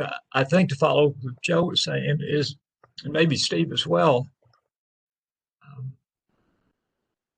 I don't really care about that $3,000. Agreed. Jeff. Agreed. I think the answer is yes to this question, but if she does reapply to be a principal broker, she needs to take that broker core class, correct? Yes. Make a motion to accept council's recommendation minus the $3,000 civil penalty. Seconded by John Moffett. Discussion. So the motion is to, you have to go back and we had a settlement offer that you'd agree to, Shalina. Surely we don't have to worry about this not being accepted if it passes. If the commission would just make the motion as they choose on what action you'll be taking, yeah, there's no need to consider that. All right, the motion, as the chair understands it, is to reduce this licensee's license to an affiliate broker status, with the understanding that if she ever wants to again become a principal broker, she'll have to appear before the Real Estate Commission in person. That's the motion, right, Jeff? Any comments or discussion? Is it clear? I just wanted to make sure the details that were included in the recommendation are also included. In Shalina's recommendation, it recommends a downgrade for 3 years and then reapply, retest, and appear before an upgrade. Those good. Okay. So if the motion passes, she'll become an affiliate broker for a minimum of 3 years. At which point, if she wants to apply to become a principal broker again, she'll have to appear before the commission and meet all those conditions required to become a principal. Is that right, Caitlin? Okay. Retest, yes. Mm-hmm. All right. Are you ready to vote? All right, let's do it. Caitlin, if you're in favor of the motion, you'll vote aye. If you're opposed, you'll vote no. Okay, Commissioner Joe Begley. Aye. Commissioner Jeff Diaz. Aye. Commissioner DJ Ferris. Aye. Commissioner Steve Glenn. Aye. Commissioner John Moffitt. Aye. Commissioner Joan Smith. Aye. Commissioner Stacy Torbett. Aye. Chairman John Grease. Yes. So that motion passes. Best of luck to the licensee. And from the commission's point of view, we no longer meet tomorrow, which I'm sure is going to disturb some of you, but maybe not. All right, Shalina, thank you for the summary. We're going to take about, it's 11:06. Let's come back at 11:07. Let's come back at 11:15 or 10:15, depending on where you are, and we'll finish this meeting up. Take a break. Thank you. Thank you.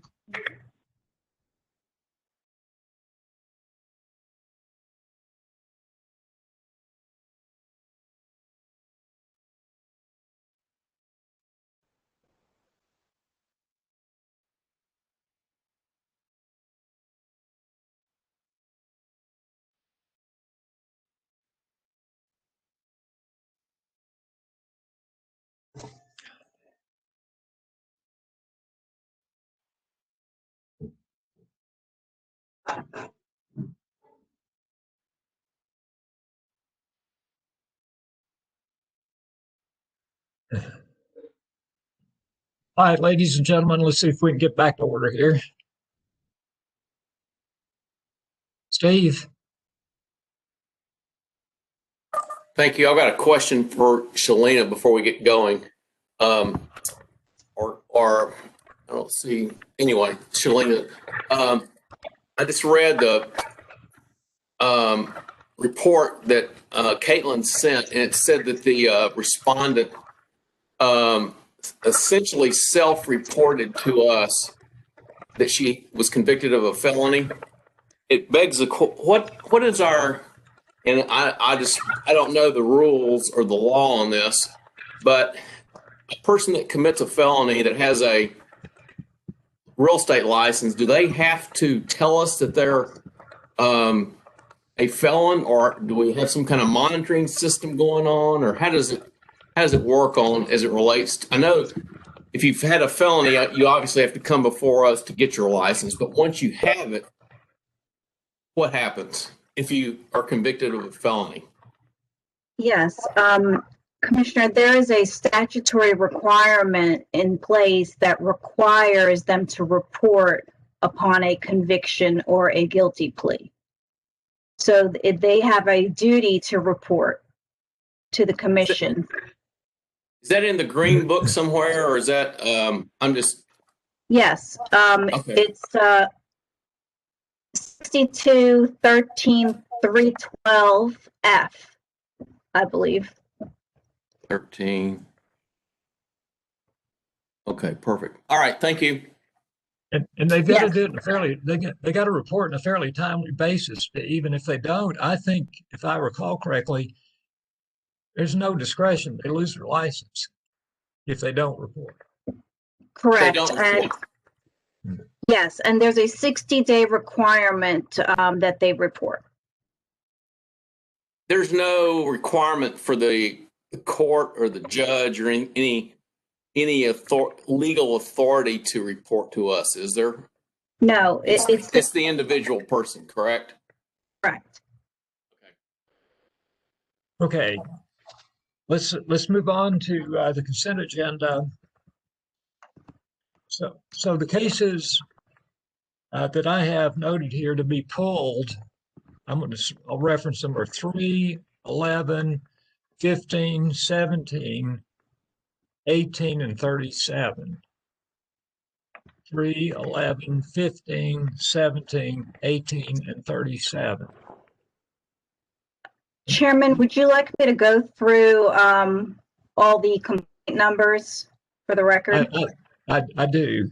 I just want people last month we didn't make a note enough of what we were going to not hear. So if you will, at this point, Shalene, read into the record the cases that are before us today, with the understanding several cases will be pulled out. DJ, Okay. before we start, wait 1 second, Shalene. DJ.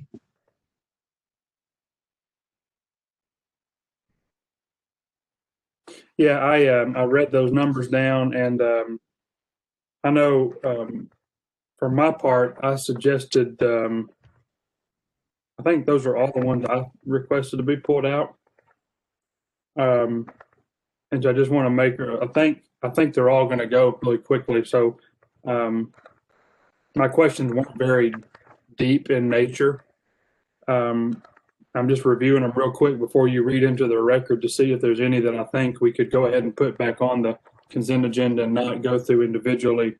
DJ, well, that's a good point. While Shalene is reading them into the record, she'll read every case into the record, and then we'll get a motion to pull which cases you want off at that point. So you'll have a little time here as she reads them in.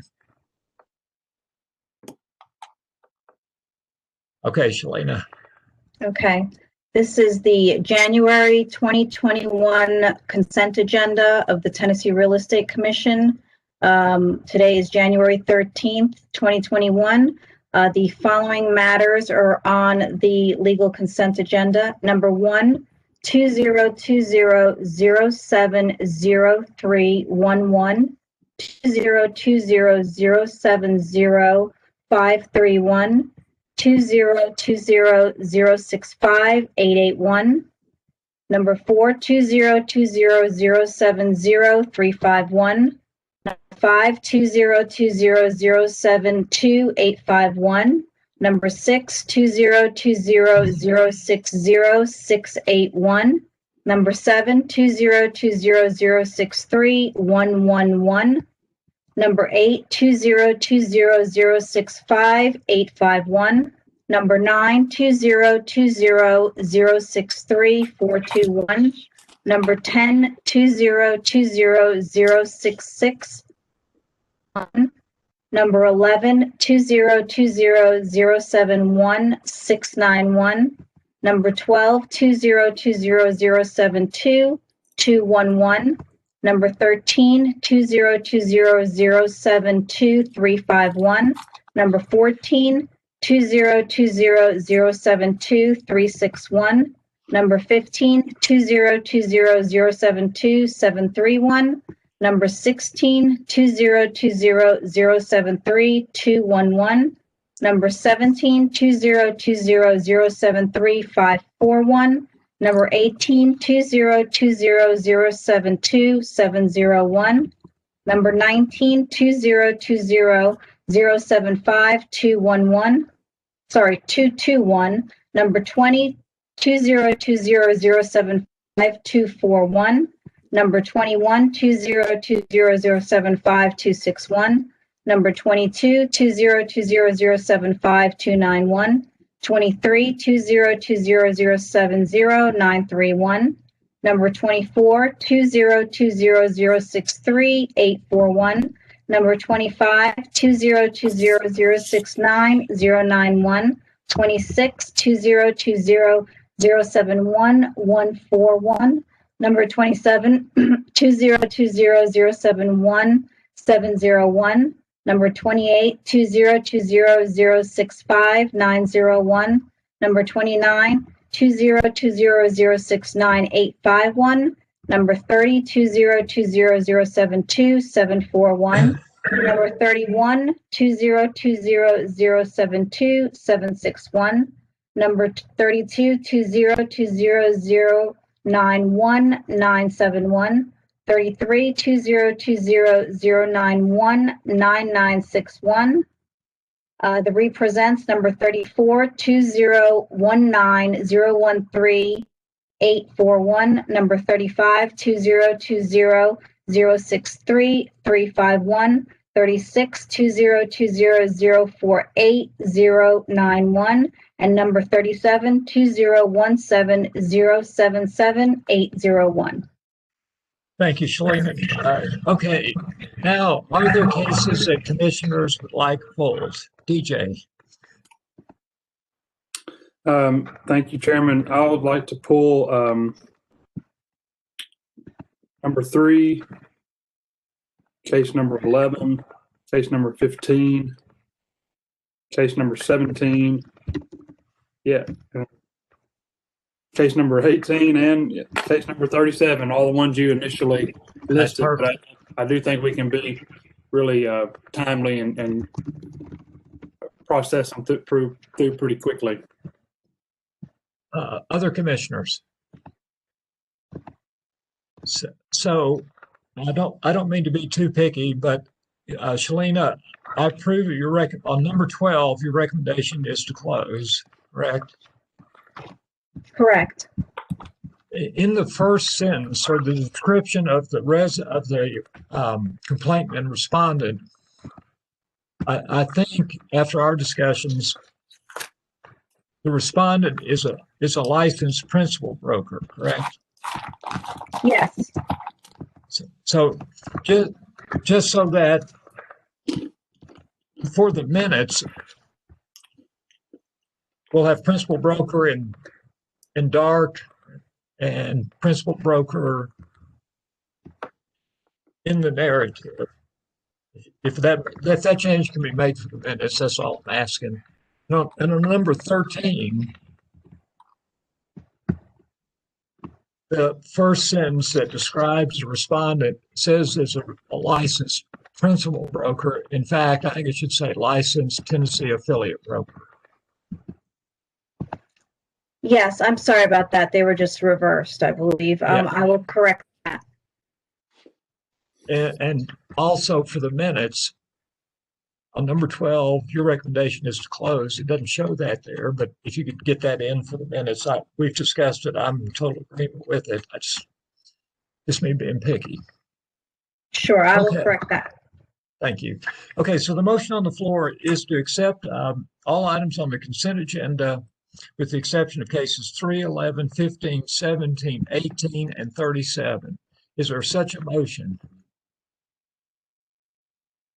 Ms. Torbett makes the motion, seconded by Ms. Smith.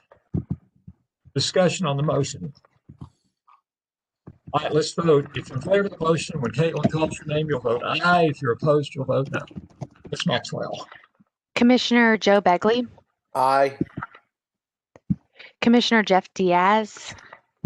Jeff has now stepped out, so we will reflect that. Commissioner Ferris. Aye. Commissioner Gwynn. Aye. Commissioner Moffitt. Aye. Commissioner Smith. Yes. Commissioner Torbett. Aye. Chairman Grease. Yes. So the motion passes. We're on now to case number 3. DJ, you want to tell us what your concern is or what you'd like to know more about? Yes, thank you, Chairman. When I first read through this case, I read through it the first time and then the second time, and I'll start with the end. I agree with the council's assessment. There looks to be a contract that had a loan contingency. It does not seem that I don't think we can prove that the respondent acted fraudulently, and I agree that there is insufficient evidence. So I'm going to support council's I'm going to agree with council's recommendation. However, it just does seem like the buyer or the respondent here, who is the affiliate broker, decided not to buy that house for any number of reasons. I don't know that it just seems that way based on my own experience in the business. Just the language that's in this respondent's response, really crossing their T's, dotting their I's to make sure they used every statute in the purchase and sale agreement to meet this contingency. Again, it's just kind of, I wanted to pull that out just because I think the complaint had a reasonable request, a reasonable complaint. We just need to be aware of these things. I don't know how it changes anything. Having said that, I'll move to support or move to accept council's recommendation to dismiss. Is there a second? Ms. Torbett, seconds. Discussion. If you're in favor of the motion to accept council's recommendation and close the case, you'll vote aye. If you're opposed, vote no. Caitlin. Commissioner Joe Begley. Aye. Commissioner Ferris. Aye. Commissioner Gwen. That was an aye. Commissioner Moffitt. Yes. Aye. Commissioner Smith. Yes. Commissioner Torbett. Aye. Chairman Grease. Yes. So that motion passes. It moves us on to case 11. And to the commission, items number 11 and number 15 caught my attention, and I've got the same question about both of them. Do we need to have this addressed to the principal broker since advertising is under the principal broker's supervision? And how can there be any type of, I don't know, that's my question. So let me speak first. That's a dang good question, EJ. I mean, all advertising is supposed to be reviewed and approved by the principal broker. So in my opinion, it's okay to find this licensee in violation of our advertising rules. And if you're in the mood to open or ask administratively to open up a complaint against the principal broker for failure to supervise, that's certainly in your purview.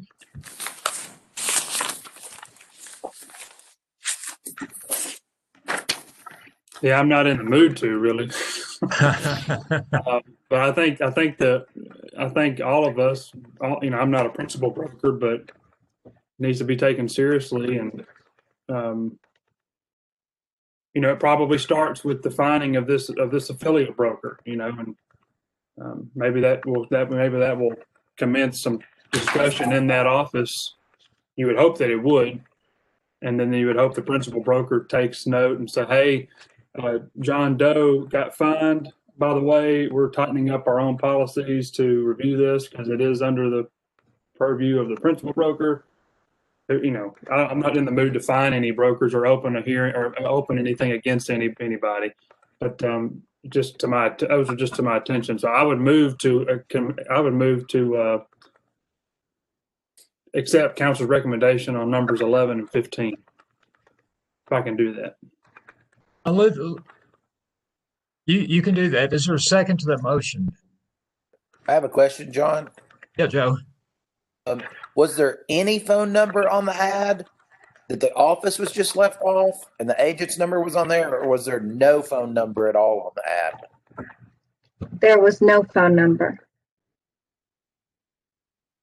Well, I can see how that would be a genuine mistake. Sometimes agents will put their phone number on and not put the agency phone number on, which you think they're trying to, steer everything toward them. But if you pay for an ad and you're a realtor and then you don't even have a way they can contact you, that's probably a mistake because, you could read that ad and not even know how to get a hold of them.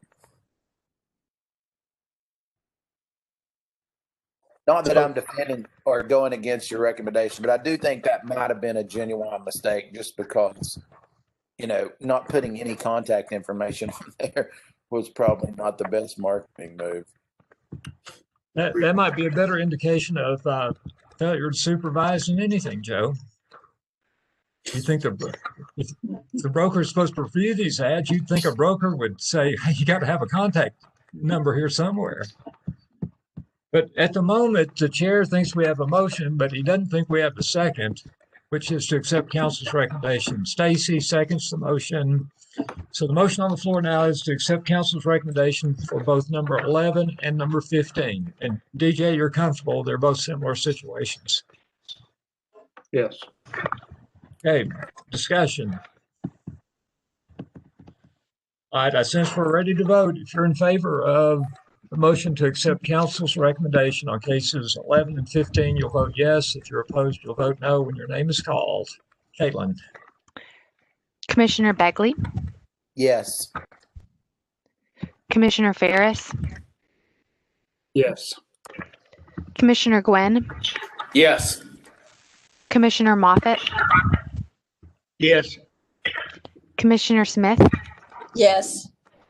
Commissioner Torbett, Yes. Chairman Grease. Yes. So that motion passes unanimously. Let's go to number 17, DJ. Thank you, Chairman. This case I found interesting. And I just want to, my recommendation is going to be to send a letter. I said a letter of encouragement rather than a letter of warning. There's a lot of facts here that we won't know as to how that was communicated, what was communicated in person regarding the sale of this property with where there was some cattle on it and some equipment. And I think it could have been made a lot clearer if there were more in writing, if there were more terms in writing by the respondent to the buyer. It's just drilled home to us in Nashville to have as much in writing as is needed. And there seems to be a lot. I mean, this complaint could have been avoided altogether if back when the contract was reached, if there was clear agreement of what was staying with the property, the terms with the caretaker of the property that was not apparently known by the complainant until after the fact. And as my mother-in-law says, communication at its best is poor.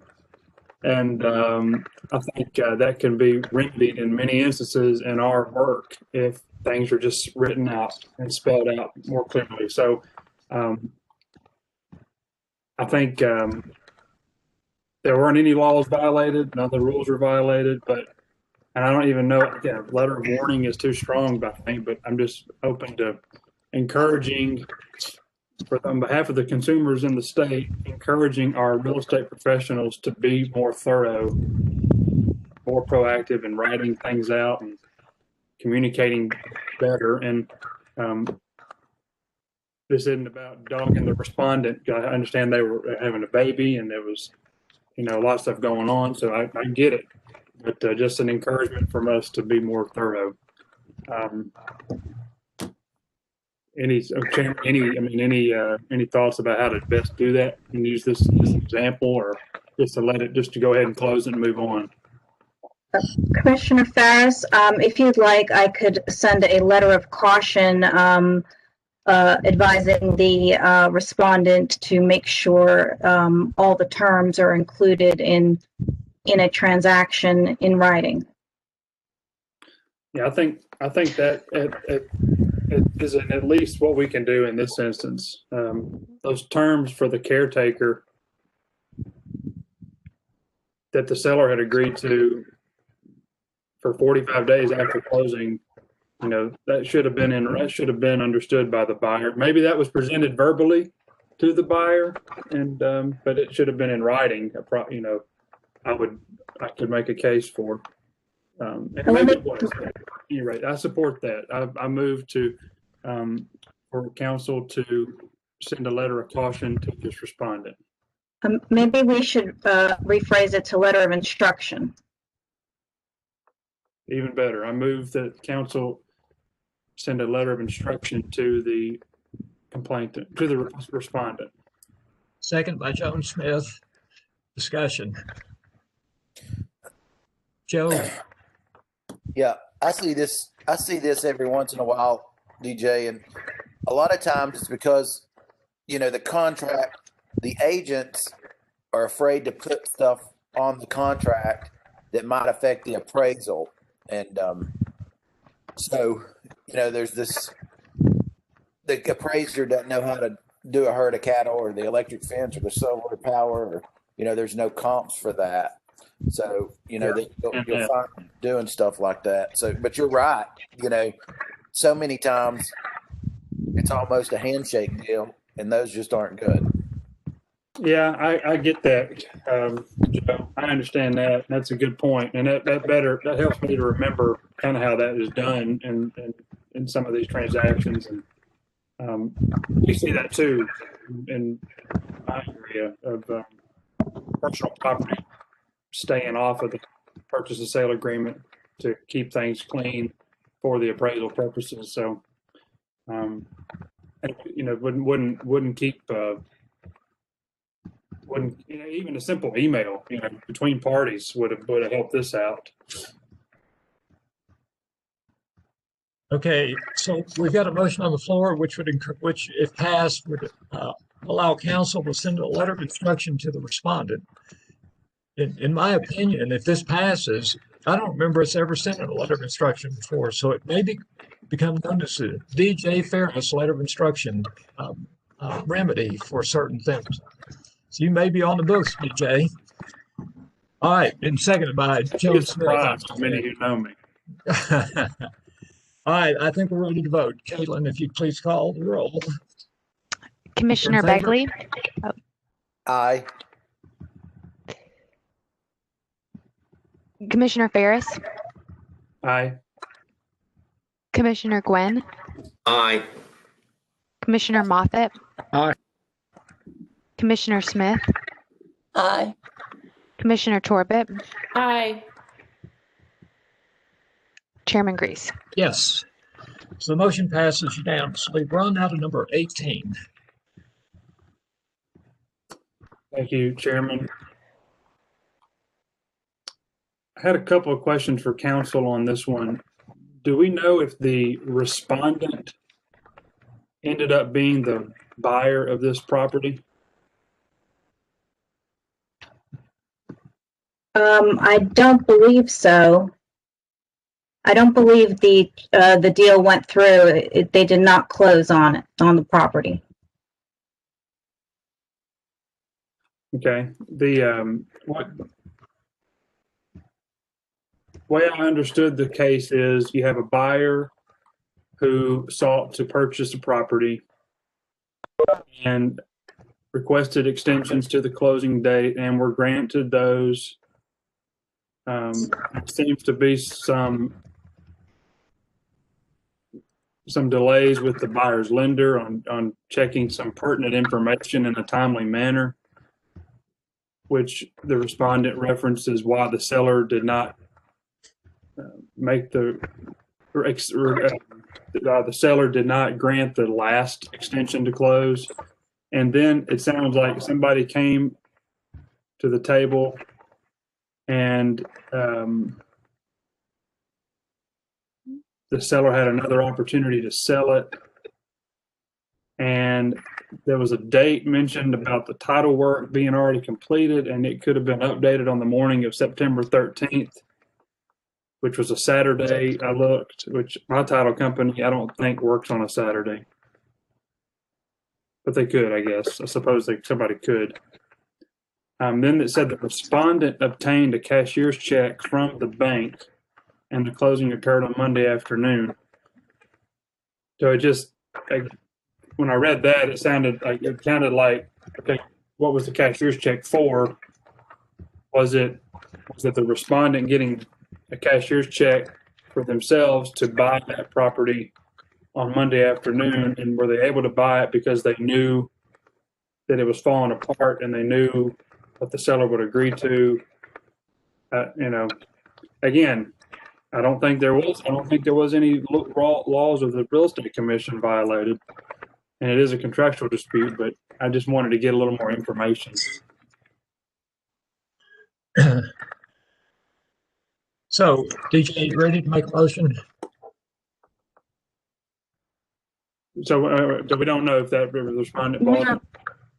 I don't believe so. I might have incorrectly stated that the respondent obtained a cashier's check. It might have been sold to another party. The original contract did not go through. Okay. I move that we accept council's recommendation to close case number 18. Is there a second? Ms. Stacy seconds the motion. Discussion.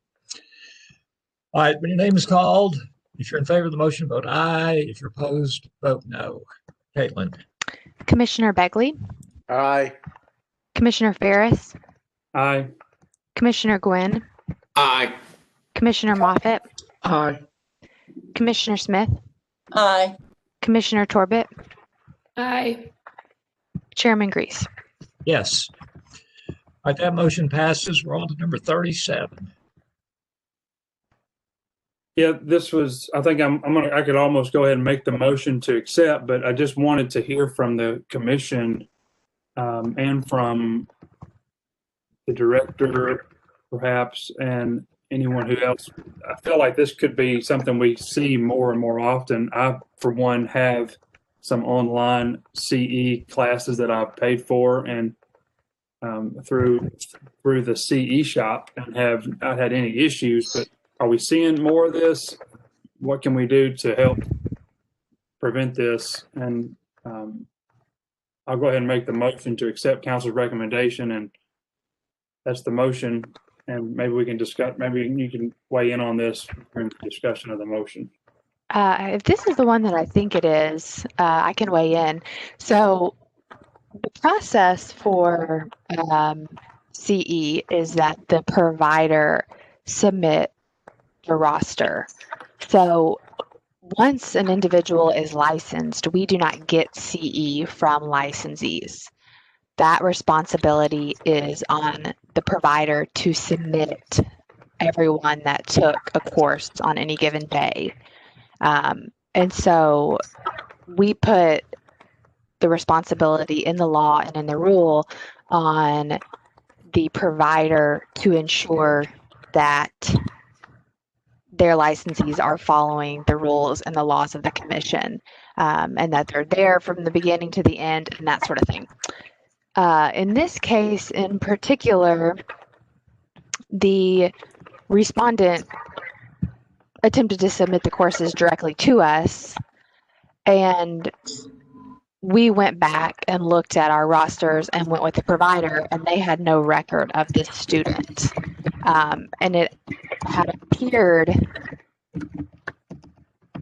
that there was some potential falsification, as the provider responded that they have no record of the student and that the numbers, we also have course numbers and license numbers and that sort of thing, did not match up to what was on the what was on the certificate. Does that answer your question?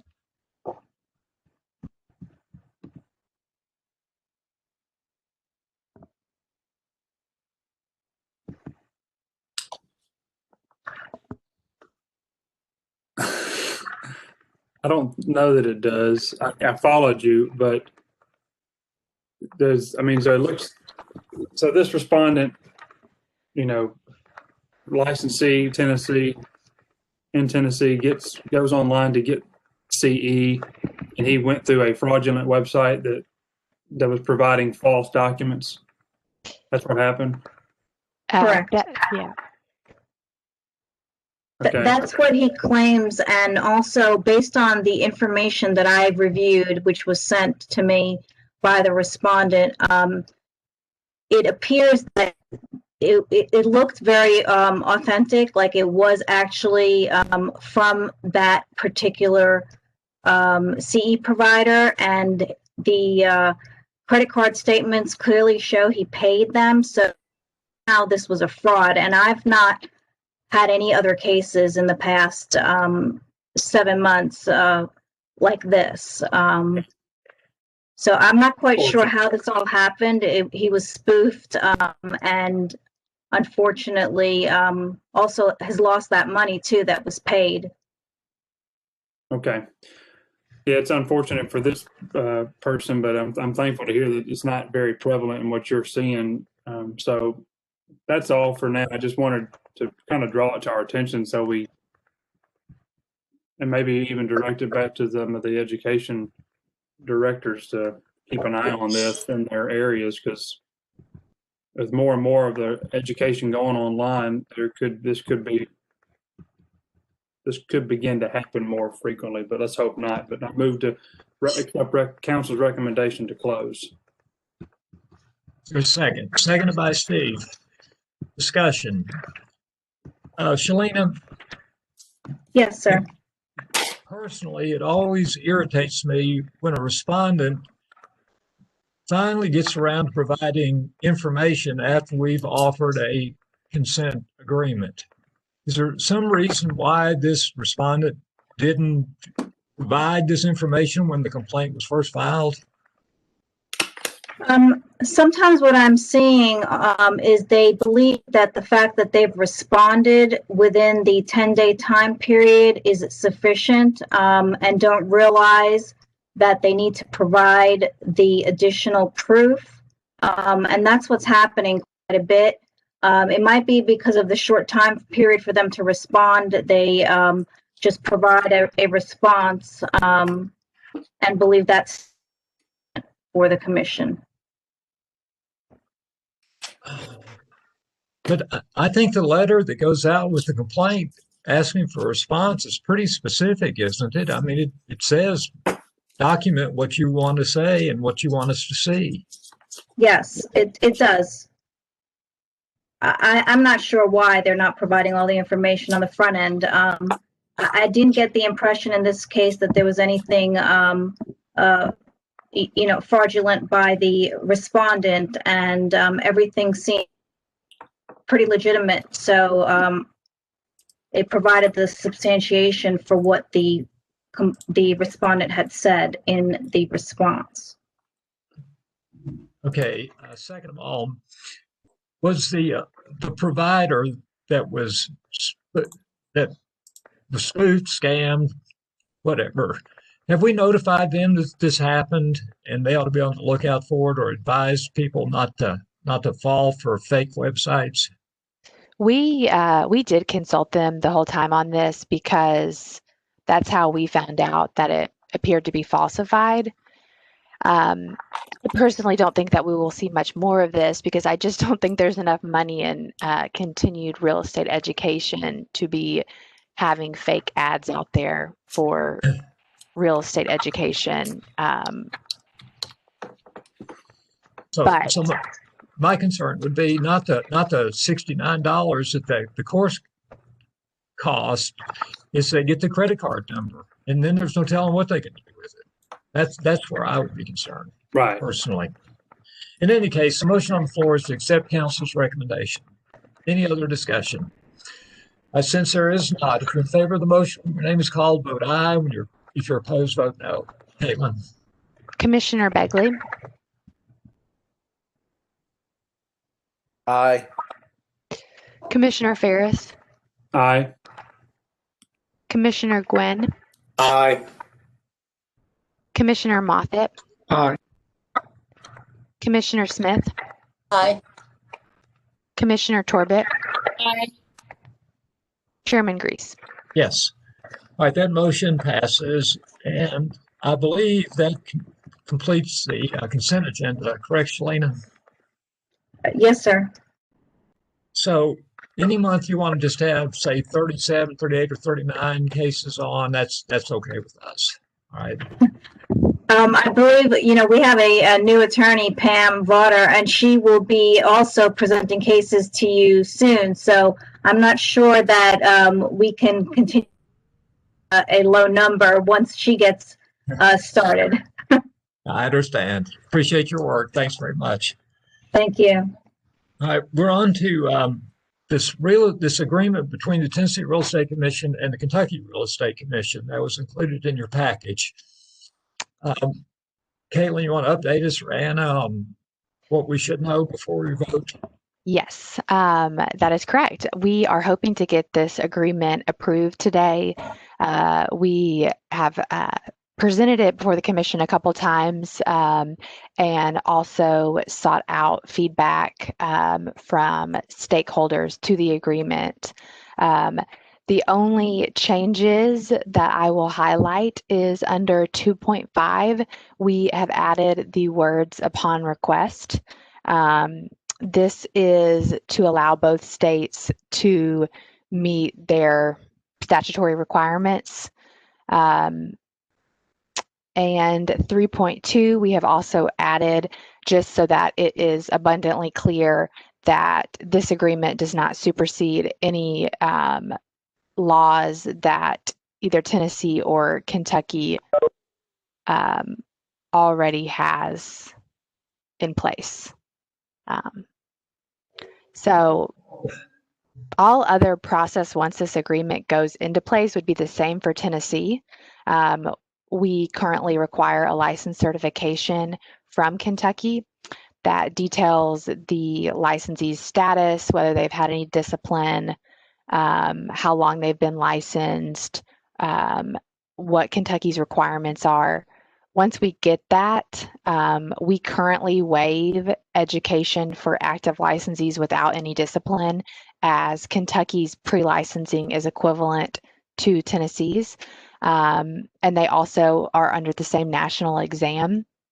And so a licensee coming from Kentucky currently would just take the state exam, get their fingerprints, submit their high school education, all of those things that are a requirement in Tennessee to be licensed.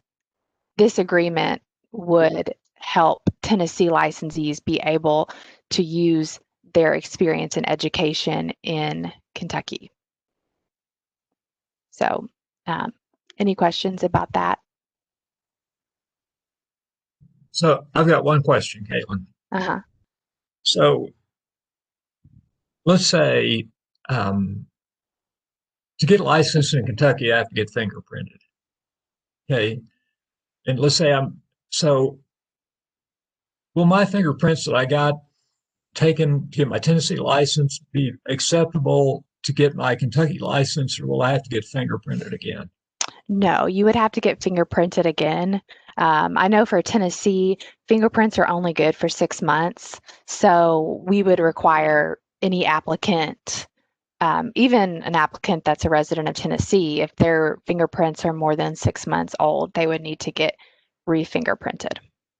Thank you. This, in my opinion, this is pretty much a win-win for both Kentucky and Tennessee. It's Tennessee agents have been shut out pretty much from working in Kentucky unless they were already licensed in Kentucky for a period of time. When will this take effect if it passes? So we are meeting today. Kentucky is meeting next week. And so as soon as both parties sign and agree to this, it can go into effect. Okay. So who signs for Tennessee? You sign and I sign. And for Kentucky, their executive director signs as well as their chairperson. Okay. Hi, commissioners. Any questions on this topic? I move to accept. That's a good comment. Second by John Moffitt. Discussion. When your name is called, if you're in favor, vote aye. If you're opposed, vote no. Commissioner Begley? Aye. Commissioner Ferris? Aye. Commissioner Gwynn? Aye. Commissioner Moffitt? Aye. Commissioner Smith? Aye. Commissioner Torbett? Aye. Sorry. Chairman Grease? Yes. right, so that motion passes. Caitlin, anything else on the agenda today? Nothing else on the agenda today, unless anybody has any questions. DJ. To one statement, one question. Correct me, we're not going to have the formal hearing any longer, correct? Correct. Tomorrow. Okay. Back to the consent agenda. I noticed there were, I think, 10 or 11 timeshare complaints. And I know, I guess back in November or so, we mentioned, Marcia mentioned that that's been the case too in the past, seen a lot of those. So I just kind of want to put it out there for the commission to think about and the director to think about how we can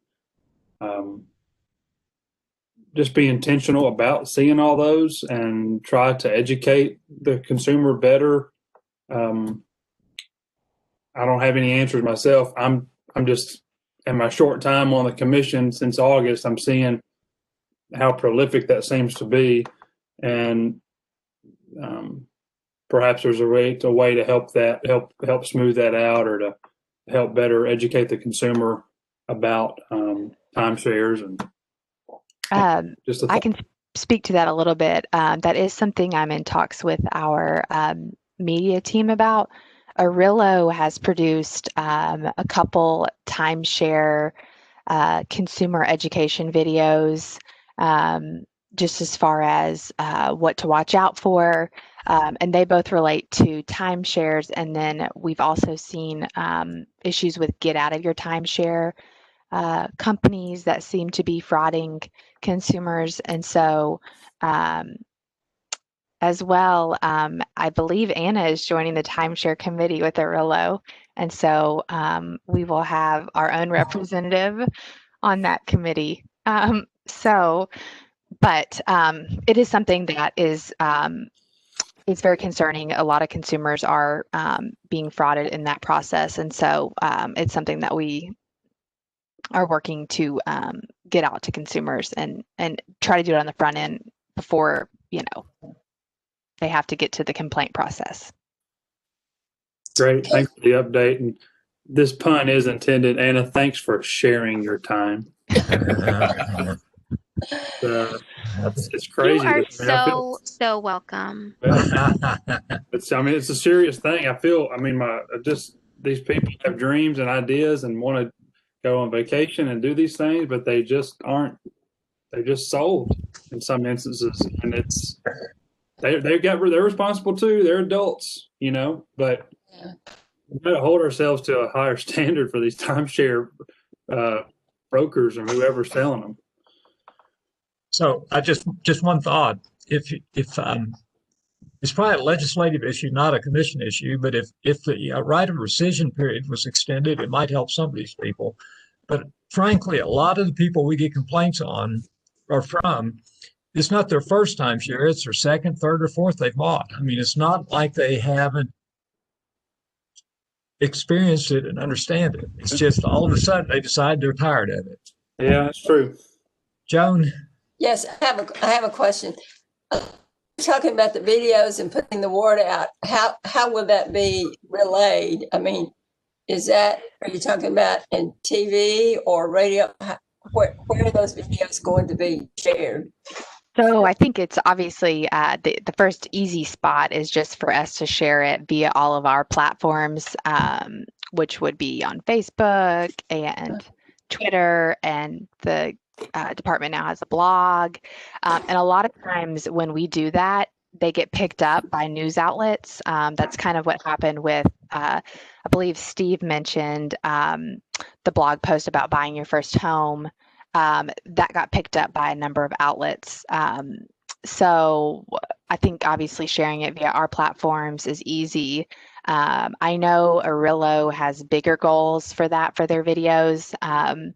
Unfortunately, there has been a lot of news the last year since those videos have been produced. So it's not, I guess they haven't risen to the precedent of getting them out there in commercials and news and that sort of thing. But that would be just the easy way for us to get them out. Okay, thank you. Yep. And DJ, I do hear what you're saying because I have gone to those presentations and I have sat through them, and so I have a lot of sympathy when I read those complaints.